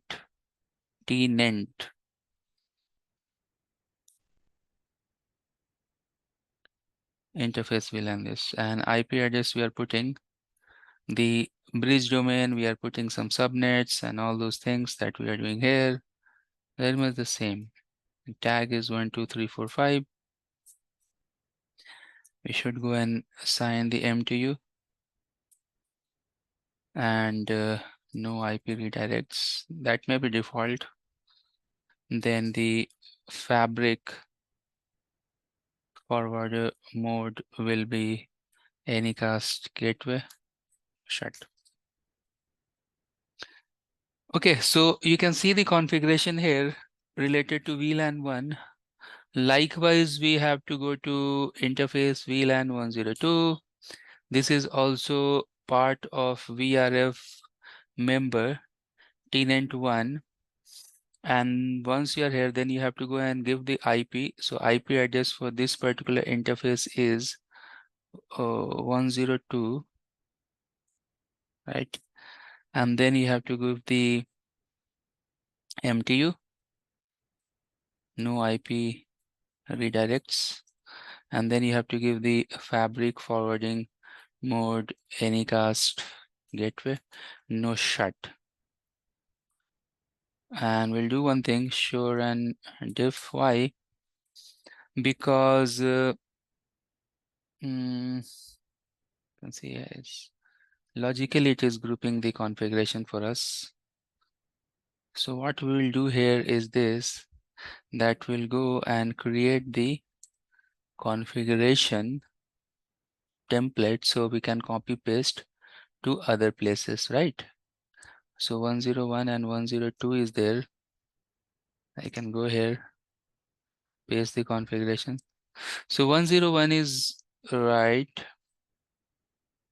You can see the configuration. Likewise, we'll go and create the configuration for 201 and 202, right? So let's do this thing. Let's copy this and put this configuration for 201. Tenant will be 2 and this will be 2, and then 202 tenant will be 2 and this will be 2, right? So in switch 1 we have done this configuration. We can copy this, go here and we'll paste this. Let's verify this as well. So VLAN 201 will be part of tenant 2 and this IP, and then VLAN, you can see 201 and then you should see 20. Something wrong or something. Let's see why it is showing like this. So 201, you can see 201, and then the, why it is not taking the IP address. So once you are, okay, so once you are assigning the VRF, IP will go and then you are reassigning the IP, right? What I'm telling here, show an interface VLAN 201 and 202. It should show you correct configuration. So it has 20. Yeah, it is right. So now let's go back here, and what we'll do, that this configuration is correct. So we will go here and put these configuration into, my God, why is this error? We don't have that feature enabled. Have we enabled the feature? We haven't enabled the feature. Feature interface VLAN. Right. Then here also we'll go and feature interface VLAN. We should enable the feature and then paste this configuration. Right. So we have done the configuration for leaf 1, leaf 2 and leaf 3. Just to verify this, to show run interface VLAN 201, 202, 101, 102, right? So like that we have this configuration. Now final configuration related to L3 that we can do in leaf 1 up to leaf 4. So now we'll go to interface VLAN 1001. This is VRF member tenant 1. This is our L3 configuration for all L2s. Here we don't have IP, so use the IP forward, and 9216 is the MTU, no IP, redirect and no shut. Okay, so now show an interface VLAN 1001. Let's see the configuration for VLAN 1001. What we are doing, that we are giving the interface, then we are giving the VRF. After VRF, we should give IP forward.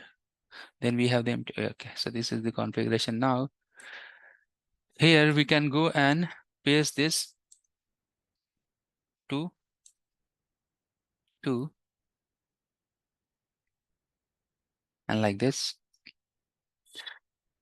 So VLAN 1001 and VLAN 1002, like this we can do, and this configuration should go to all the switches, right? I'm reconfiguring the one that's not required. Configure it here. because border gateway should have this configuration. So in the border gateway also, I should go and do this configuration. So let's do this. We have to give this feature interface VLAN and then put this, right? So now we have the SBI configuration and we have the eVPN and rest of the configuration. So let's stop here. In this video, I will go and configure the host configuration. That means the access part configuration where we have the end host connected and the VPC configuration. Now let me quickly go here and highlight that which interfaces are connected where. For VPC, we have VPC peer link. So here you will find that peer link is there and that have interface ETH 6 and 7 that is used for the peer link. And then we have peer keep alive that is going in between the leaf 1 and leaf 2. So let me go and highlight that.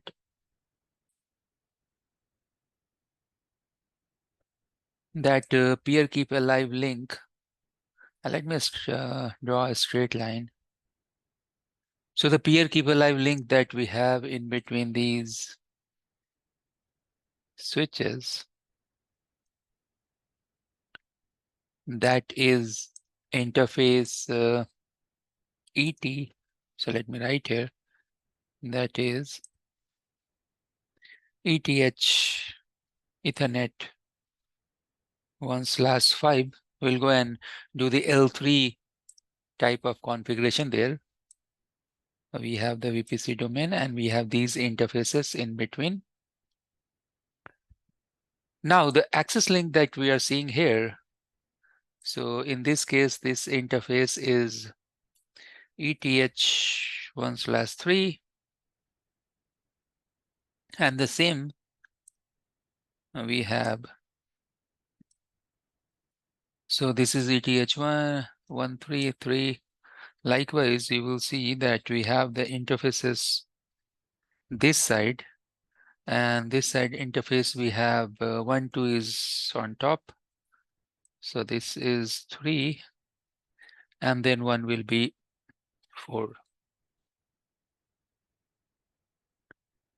Right, so likewise we have the interfaces here and obviously one of the portion is in VLAN 101, other interface is in VLAN 102. Like that we have the configuration. So knowing these interfaces, now let's go continue and let's do the host configuration. So let's go to the devices.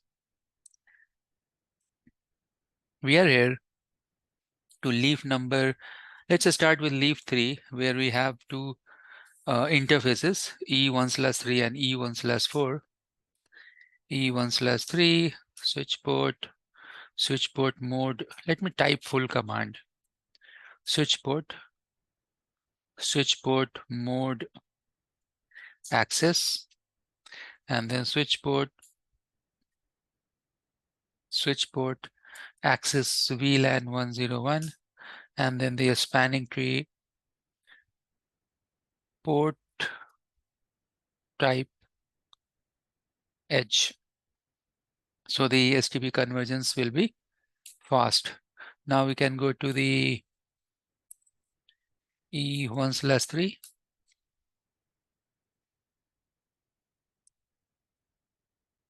It connected with server number 2 and oops. And then we can go to 1/4. Let's do switch port mode access, and then the 102, and then the spanning tree port type edge. Right. So once we have this configuration, now I can go to server number 2. Let's see what IP it has. So if config, if config, and it has IP 192.168.101 because this belongs to VLAN 101. So let's ping 192.168.102.20. Now we have to go and highlight that where is what server, what is the server IP and all. We have to go and check this. So this is 102.30. Let's quickly open few of the servers. Server 4, we know that it is connected with the external router, right, in the diagram. So let's try this. Let's see that what IP we have with config. So this is 102.30. So same switch having this IP. This is 20 and this is 30. At the moment, we haven't done the routing configuration and all. So we'll not do check that. And even from here, if we try to go to the gateway, so local access gateway is 101.1 is reachable, right? So from one VLAN, it is able to reach to other VLAN in the same host machine. So that part is okay. Now what we will do, let's go and do the VPC configuration. So we have VPC configured in between leaf 1 and leaf 2, where you can see that we will go and define the VPC peer link interface 1/6 and 7, and the L3 interface, that keep alive link that we have, will go and make as 1/5, right? And then this will be part of VPC. So what we will do that this we can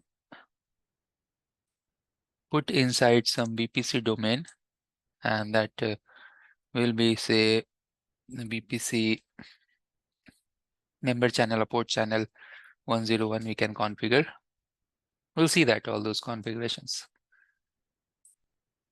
Okay. So let's do the configuration.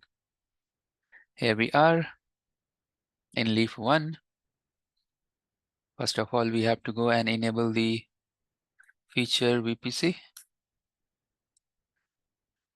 And since we are going to do the port channeling, so feature LSCP is also required.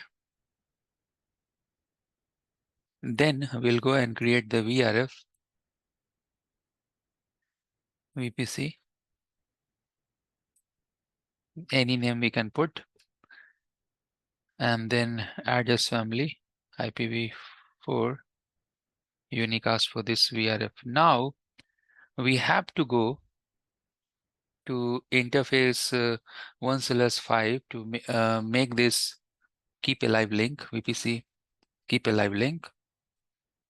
So here we'll go and do switch port, means make this L3 interface, and this is part of VRF VPC PKA. Right. Once you do this configuration, then obviously you have to go and assign the IP address here. So IP address, I'll go and give 192.168.0, and this is just for keep alive, right? 31, no shut. Now we have to go and do the VPC configuration. So let's do that. VPC, suppose the domain we want to define domain 10. Now here we have to give the peer keep alive destination will be 192.168. Our IP is 0.0, so other side I'll give 0.1. Source will be 192.168.0.0, that is our IP, and the VRF is VPC PKA, right? Great, and then we can give other important information related to how the control plane will sync if any failure will happen, then how the gateway resolution will happen, and ARP, how the ARP packets will get synchronized. So peer switch, peer gateway, and IP ARP synchronization, right? So we have done the configuration, VPC configuration at one particular site, right? Same way we have to go and do the configuration at other side as well. Because we are already here, so what we can do, we'll go and configure the peer link as well. So we know that peer link we want to configure over the interface 6 to 7, right? So this is switch port mode trunk. Let me type full command. Switch port mode trunk, and then this is part of channel group 100 mode active. No shut. Now we'll go to interface. It's a little bit slow. Now we'll go to interface port channel 100, where we'll go and put the command that VPC peer link, no shut, and all those things are there. All right, so we have done good job here creating full VPC configuration one side. Now knowing this configuration, we'll go and create the configuration to other side, VPC configuration to other side. So let's see that where is my configuration, full VPC configuration. So I can go and copy paste that configuration to other side. So we have 6 and 7. You can see 5, 6, and 7, this configuration we have done. So let me go and open the notepad, paste here. Apart from that, we have done some VPC related configurations. So let's see that where is my VPC configuration. We have done good amount of configuration seems. And then we have some VPC and domain and those configurations. So here you can see that VPC domain, this part of configuration. So let's go and paste this configuration as well. So here we are. First of all, what we have done, that we have created the feature and the VRF. So why not I'm taking this VRF as well. So let's start with the feature. Feature VPC, feature LSCP, and then we have created the context VPC PKA, and then we have put the address family and other thing. This part of configuration we have done, right? So this is one part. Then we are going inside the interface 1/5. This time we have to go and change the IP address because other side IP address is 0.1. Then we are going to actually interface 6 and 7 together. So there is no harm if I can go here and make this 6 and 7 together. And this we can remove. Oops. And yeah, these lines we can remove from here. Then we are inside the port channel 100. That is that, and we have to arrange this configuration in the proper manner. So VPC domain, I'll go and cut, and here we can put this VPC configuration, but the destination this time is 0 and the source is 1. Okay, let's do this. So now you can come here and put this configuration. Let's see. Feature, and then, oops, let's see this. So VPC Still going on. We feature LSCP and then address family, then VPC domain, peer switch, keep alive, destination 00, source is this. Then the description is wrong actually. It should be leaf one, but it's okay. The description I need to change, but the rest of the configuration seems to be 100% correct. So configuration is correct. Now, what we need to do here before going for final verification, that we have one interface. This is going to the down. This is member VPC member link. You can see that this is that where we are connecting the server. So what we will do here is this, that we'll go to the configuration here to leaf 1 and leaf 2, interface E1/3, switch port mode, access, and then switch port access VLAN 101, and then channel group 101 mode active, no shut.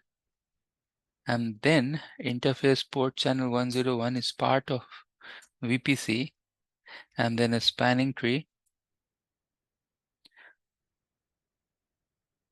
port type.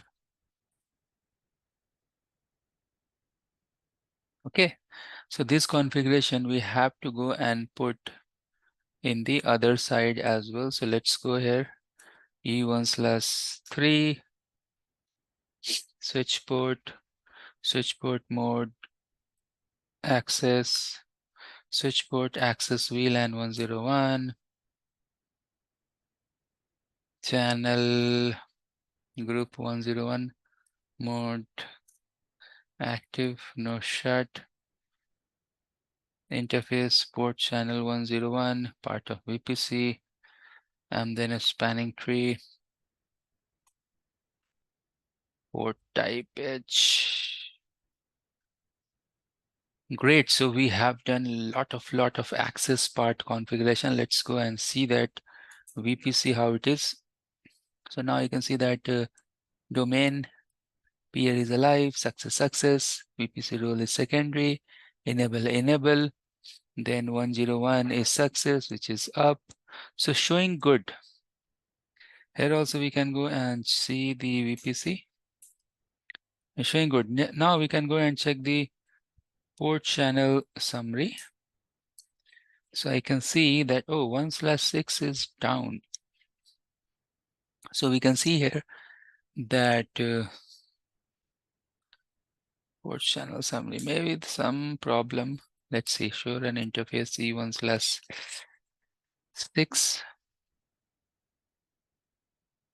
Why it is down? Because when we are configuring 1/6, at that time,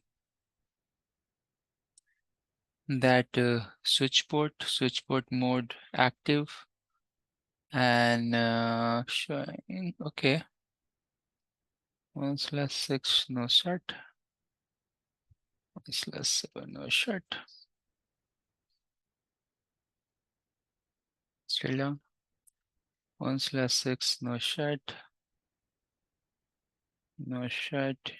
1/6 shut, show port channel summary, show run interface E1/6.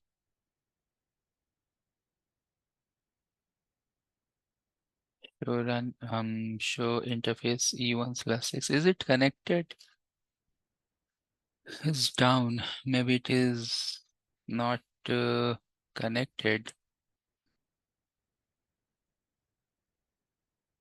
Some port related issue. So this side it is showing that this is up, but this side, now this side also is up.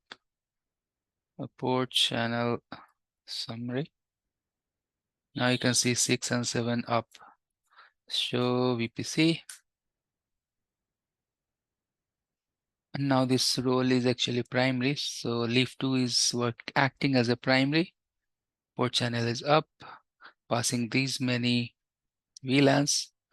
active VLANs and all. So now we have successfully done the VPC and host configuration that we are looking for. All right, so let's just stop here.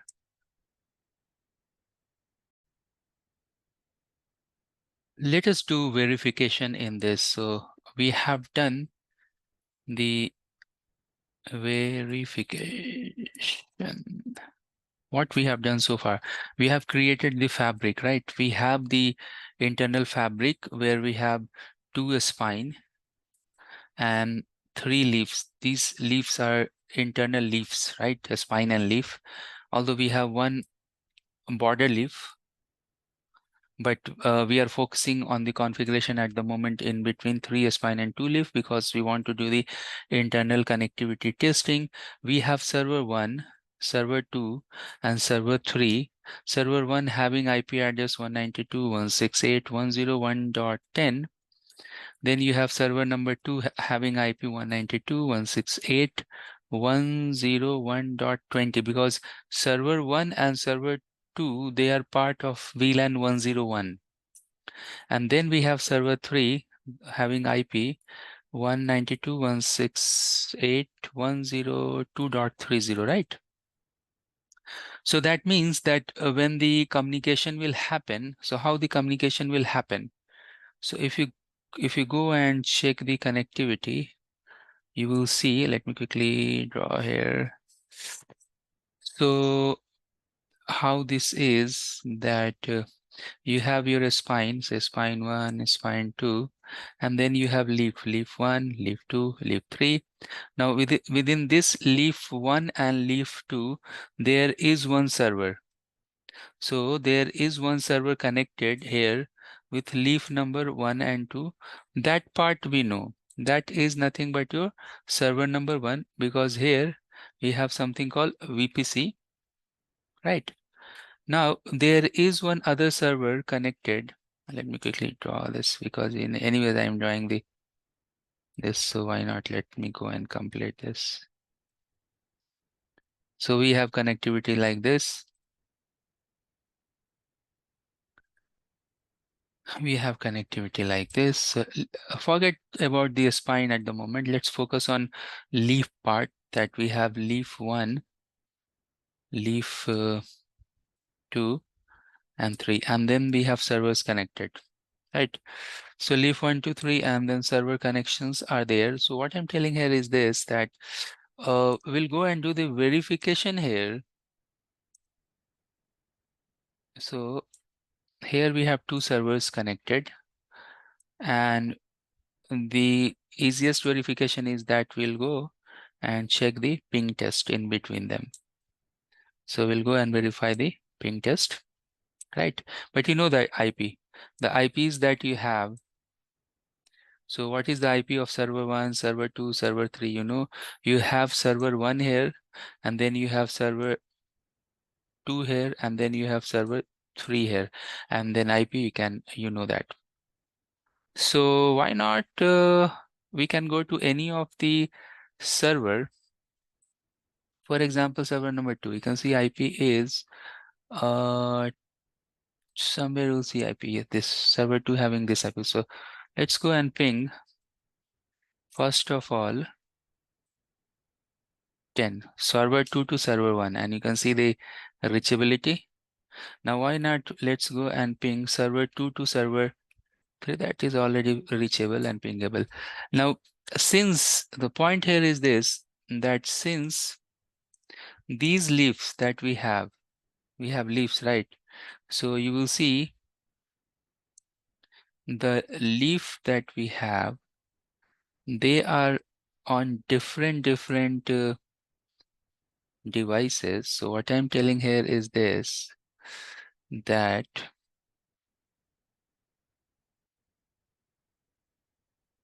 if we go and ping from here, so if I go and ping from here to this server, or if I go ping from here to this particular server, obviously these leaves will go and form VxLAN tunnel in between them.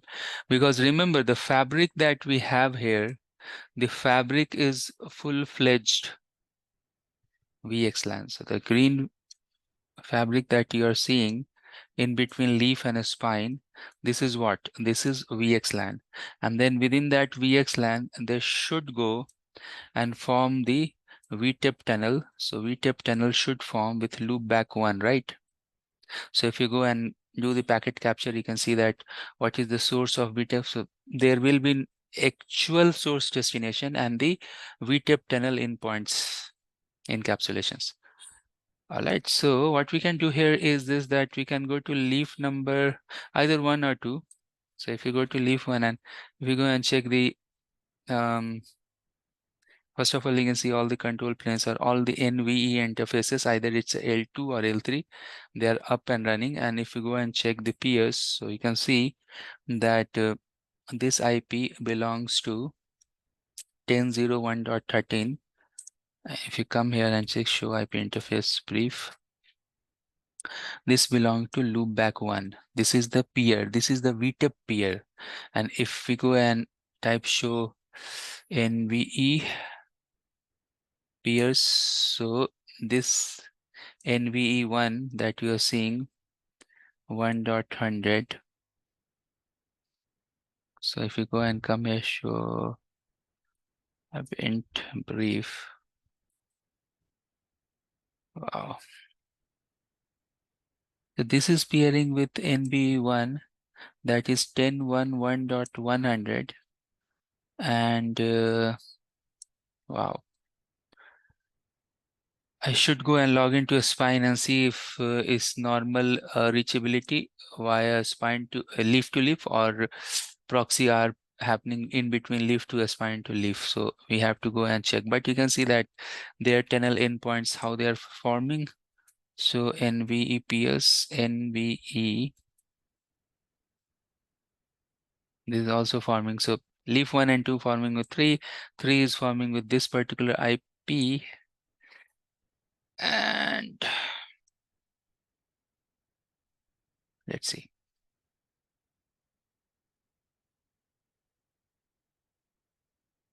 Very, very strange, right? So you can see that how this tunnel endpoints formation is happening in the back. Now let us do the external routing configuration. So here we can see that we have our border leaf that is connected. So border leaf is connected here with the outside router, where we want to go and enable the BGP. So in this section between border leaf to the outside, we'll go and enable BGP, and this router will put within autonomous system 65002. So this will, oops, this is very heavy. Let me go and do one thing. So this will be part of AS 65002. So that means that within the border leaf and the inside router, we have to go and create the eBGP relationship, because we know that inside fabric, so entire fabric that we have having autonomous system. So this fabric is part of autonomous system 65001, right? So in between then we have to go and create the eBGP relationship, but from border leaf to this router, we have to go and create that. Then within this router, within BGP, so let me quickly show you the router configuration here. You can see that router configuration, router having interfaces. So border leaf E1/3 connecting with gig 0/0, and we have two tagging. We have .10 and .20. I will show you the configuration. So we have the .1 queue tagging in between the interface and sub interfaces. So actually we are going to create two sub interfaces for two VRF TNET1 and TNET2 as 10 and 20. And that's why you can see that you have one physical interface but two sub interfaces. And the WAN router configuration here is 6500 router BGP 65002, whose neighbor is 1.0, 2.0, because you can see that router interface itself 0/0.10 and should be 20. So let me go and quickly edit. So router sub interfaces 10 and 20 having IP 172.168.1.1 and 2.1. That means the corresponding IP that will go and assign to this sub interface will be 1.0 and 2.0/31. So that's why you can see that the router configuration, his AS, remote AS, and then the address family. But you can see within the address family IPv4, we are advertising 3.0 network as well. Why we are advertising 3.0 network? Because this server is in the network 3.0 and server IP is this. Okay, so this is the router configuration. Let's quickly go to the leaf 4 and do the BGP configuration from leaf 4 perspective, from the VxLAN fabric perspective. So where is leaf 4? Seems logged out. Let's go back and log into leaf number 4. This is our border leaf, and we'll go and assign the IP addresses first, and then we'll go and do the configuration. So interface E1/3, no switch port because this is a routed interface, no shut. Bring this up. Then we'll go to sub interface of this interface. So interface E1/3.10 encapsulation .q10. This should be part of VRF TNET1, and then we'll assign the IP 172.168.1.0/31. Likewise, we'll go and create one more sub interface 3.20. Here encapsulation.q is 20, and this is part of the TNET. This should be part of TNET2, and here we'll go and assign the IP address 2.0, right? So we have this configuration. Now what we can do, let's verify that we can ping to the peer, that is router interface. So make sure that we are able to reach to the router within TNET1, and the other interface should be 2.1.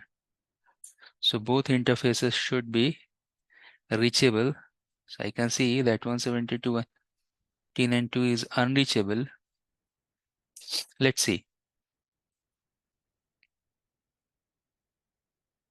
why it is unreachable. 172. Oh, now it is reachable. So after doing no shut, so now you can see that both interfaces are reachable. Now what we will do, we will go and quickly do the BGP eBGP configuration. So 65001 is my BGP, where we'll go to the VRF TNET1, right? And what is the neighbor? Neighbor is 172.161.1, right? Neighbor is this, and oops, remote AS is 65002, because we are doing eBGP relationship. Address family is IPv4. The unicast, we can exit from here, exit from here, exit from here, because this time we want to go to TNET number 2, and this time our neighbor is 2.1. Oops. Neighbor is 2.1, and this time the remote is the same 65002, and the address family IPv4 unicast, right? Now what we can do that we can go and verify the BGP relationship. So show IP BGP all summary will give you that information at least. Otherwise we have long output as well that we can go and run and we'll see. So my neighbors, where they are, let me go out from here first. Let's run the big command. First this one and this, then the bigger one. So the command is like this: show BGP VRF tenant 1 IPv4 unicast summary, and then we'll go and do tenant 2 IPv4 unicast. So now you can see that there even we are receiving one prefix as well, that is obviously that 3.0 network, show IP BGP VRF tenant tenant 1, and with eBGP we are receiving this here, right? And rest of the thing are IBGP. And if I go to tenant number 2, so with eBGP we are receiving this, So at this point of time we are very good with the BGP configuration. Let's stop here. Now we have done all the configurations, so why not let's do the verification. In this, simply we want to do the ping test. So we'll do the ping test from the server 1, 2, 3, 4 to themselves. And one thing we can check here is this, that now if you go to leaf number 4, I have added some prefix configuration just to provide some filtering in BGP, but that's okay. We don't need this to do the verification. We have full-fledged connectivity. Now here we can go and check the NVE peers. So now we can see that we have NVE peer, right, with leaf number 3 to the outside. And now even I have done the ping test earlier while the video was paused, and we have full-fledged connectivity among all the servers. So you can see from outside we are able to reach inside we are able to reach outside. Now if we want to do some sort of filtering, that we can do easily. We can go to the border leaf switch, and then we can create filter list, because this is part of my data center switch, and according to that we can allow or disallow certain networks, certain hosts, or certain servers. Okay, so this is full-fledged working conditions, working lab. Everything is working as expected, and now we can stop here. Hi everyone, thanks for listening this message. In recent times, we got messages that do we have any program, any course where we can go enroll and we will be very much eligible for the job market. What does it means? That if you go and check the IT portals, you can see that you have different course packages for CCNA, then CCNP, then firewall, then cloud, then automation, etc. Right? So what we have done, that we created one program for those engineers who want everything at one place and they are new to the market, or maybe they want to enhance their skill set. So we created such program, Joint. Joint is something like job-oriented internetworking training. Now, in this program, you can see that we have added CCNA routing switching, cloud virtualization part of VMware, CCNA or associate level wireless knowledge, Cisco Meraki, Google Cloud associate level knowledge, not entire course, but how much you need to get clear in your interview, or when you are working on this cloud environment, you are not new to that cloud environment. Then Python, then routing switching, ASA firewall, and then we are adding firepower as well. So not only ASA firewall, but next generation firewall. Then we are going to add Cisco SD-WAN, Cisco DNA, etc.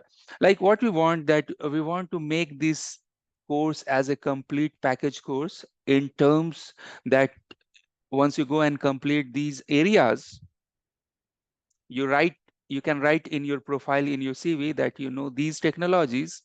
And apart from that, not only this course, once you go and use the joint 9, that's the code here, and if you apply, you will get maximum 85-86% discount on this course. So not only that we are offering the discount coupon, but apart from that, we are giving the lab, EVNG lab. So whoever will go and join this particular course, they will go and get the EVNG lab as well, so they can practice routing switching, right? So what you need a solid foundation, solid course where you can gain the technology knowledge. Then you need the lab environment where you can go and do hands-on practice. And then you can go and add these areas in your profile and go for interviews and all, right? So on other word, in simple words, I can tell this thing, that if you go to Udemy or YouTube, I have so many different courses I created just to obviously earn money. So many courses I have, but this is the only course I created actually for the IT professionals, actually for you, where I want that you can go and get the job. That's why I have added whatever I have 15, 16 year of training experience. I have added all the best things from there, in terms of that, that you gain knowledge, whatever gray areas you have. Someone knows networking, don't know automation and cloud. Someone knows networking, they don't know firewalling technology, security areas. So that means that you can go enroll this course, gain the knowledge on those areas that you don't know. Or suppose if you have only 1 or 2 years of experience, then you can start this journey, complete the entire course within 5 to 6 months or maybe 3 months, and then add these things within your CV profile and get the job. So this is something like job oriented or career oriented training that is going to help you to get the job and right knowledge to showcase in your profile. All right. Thanks for watching this video.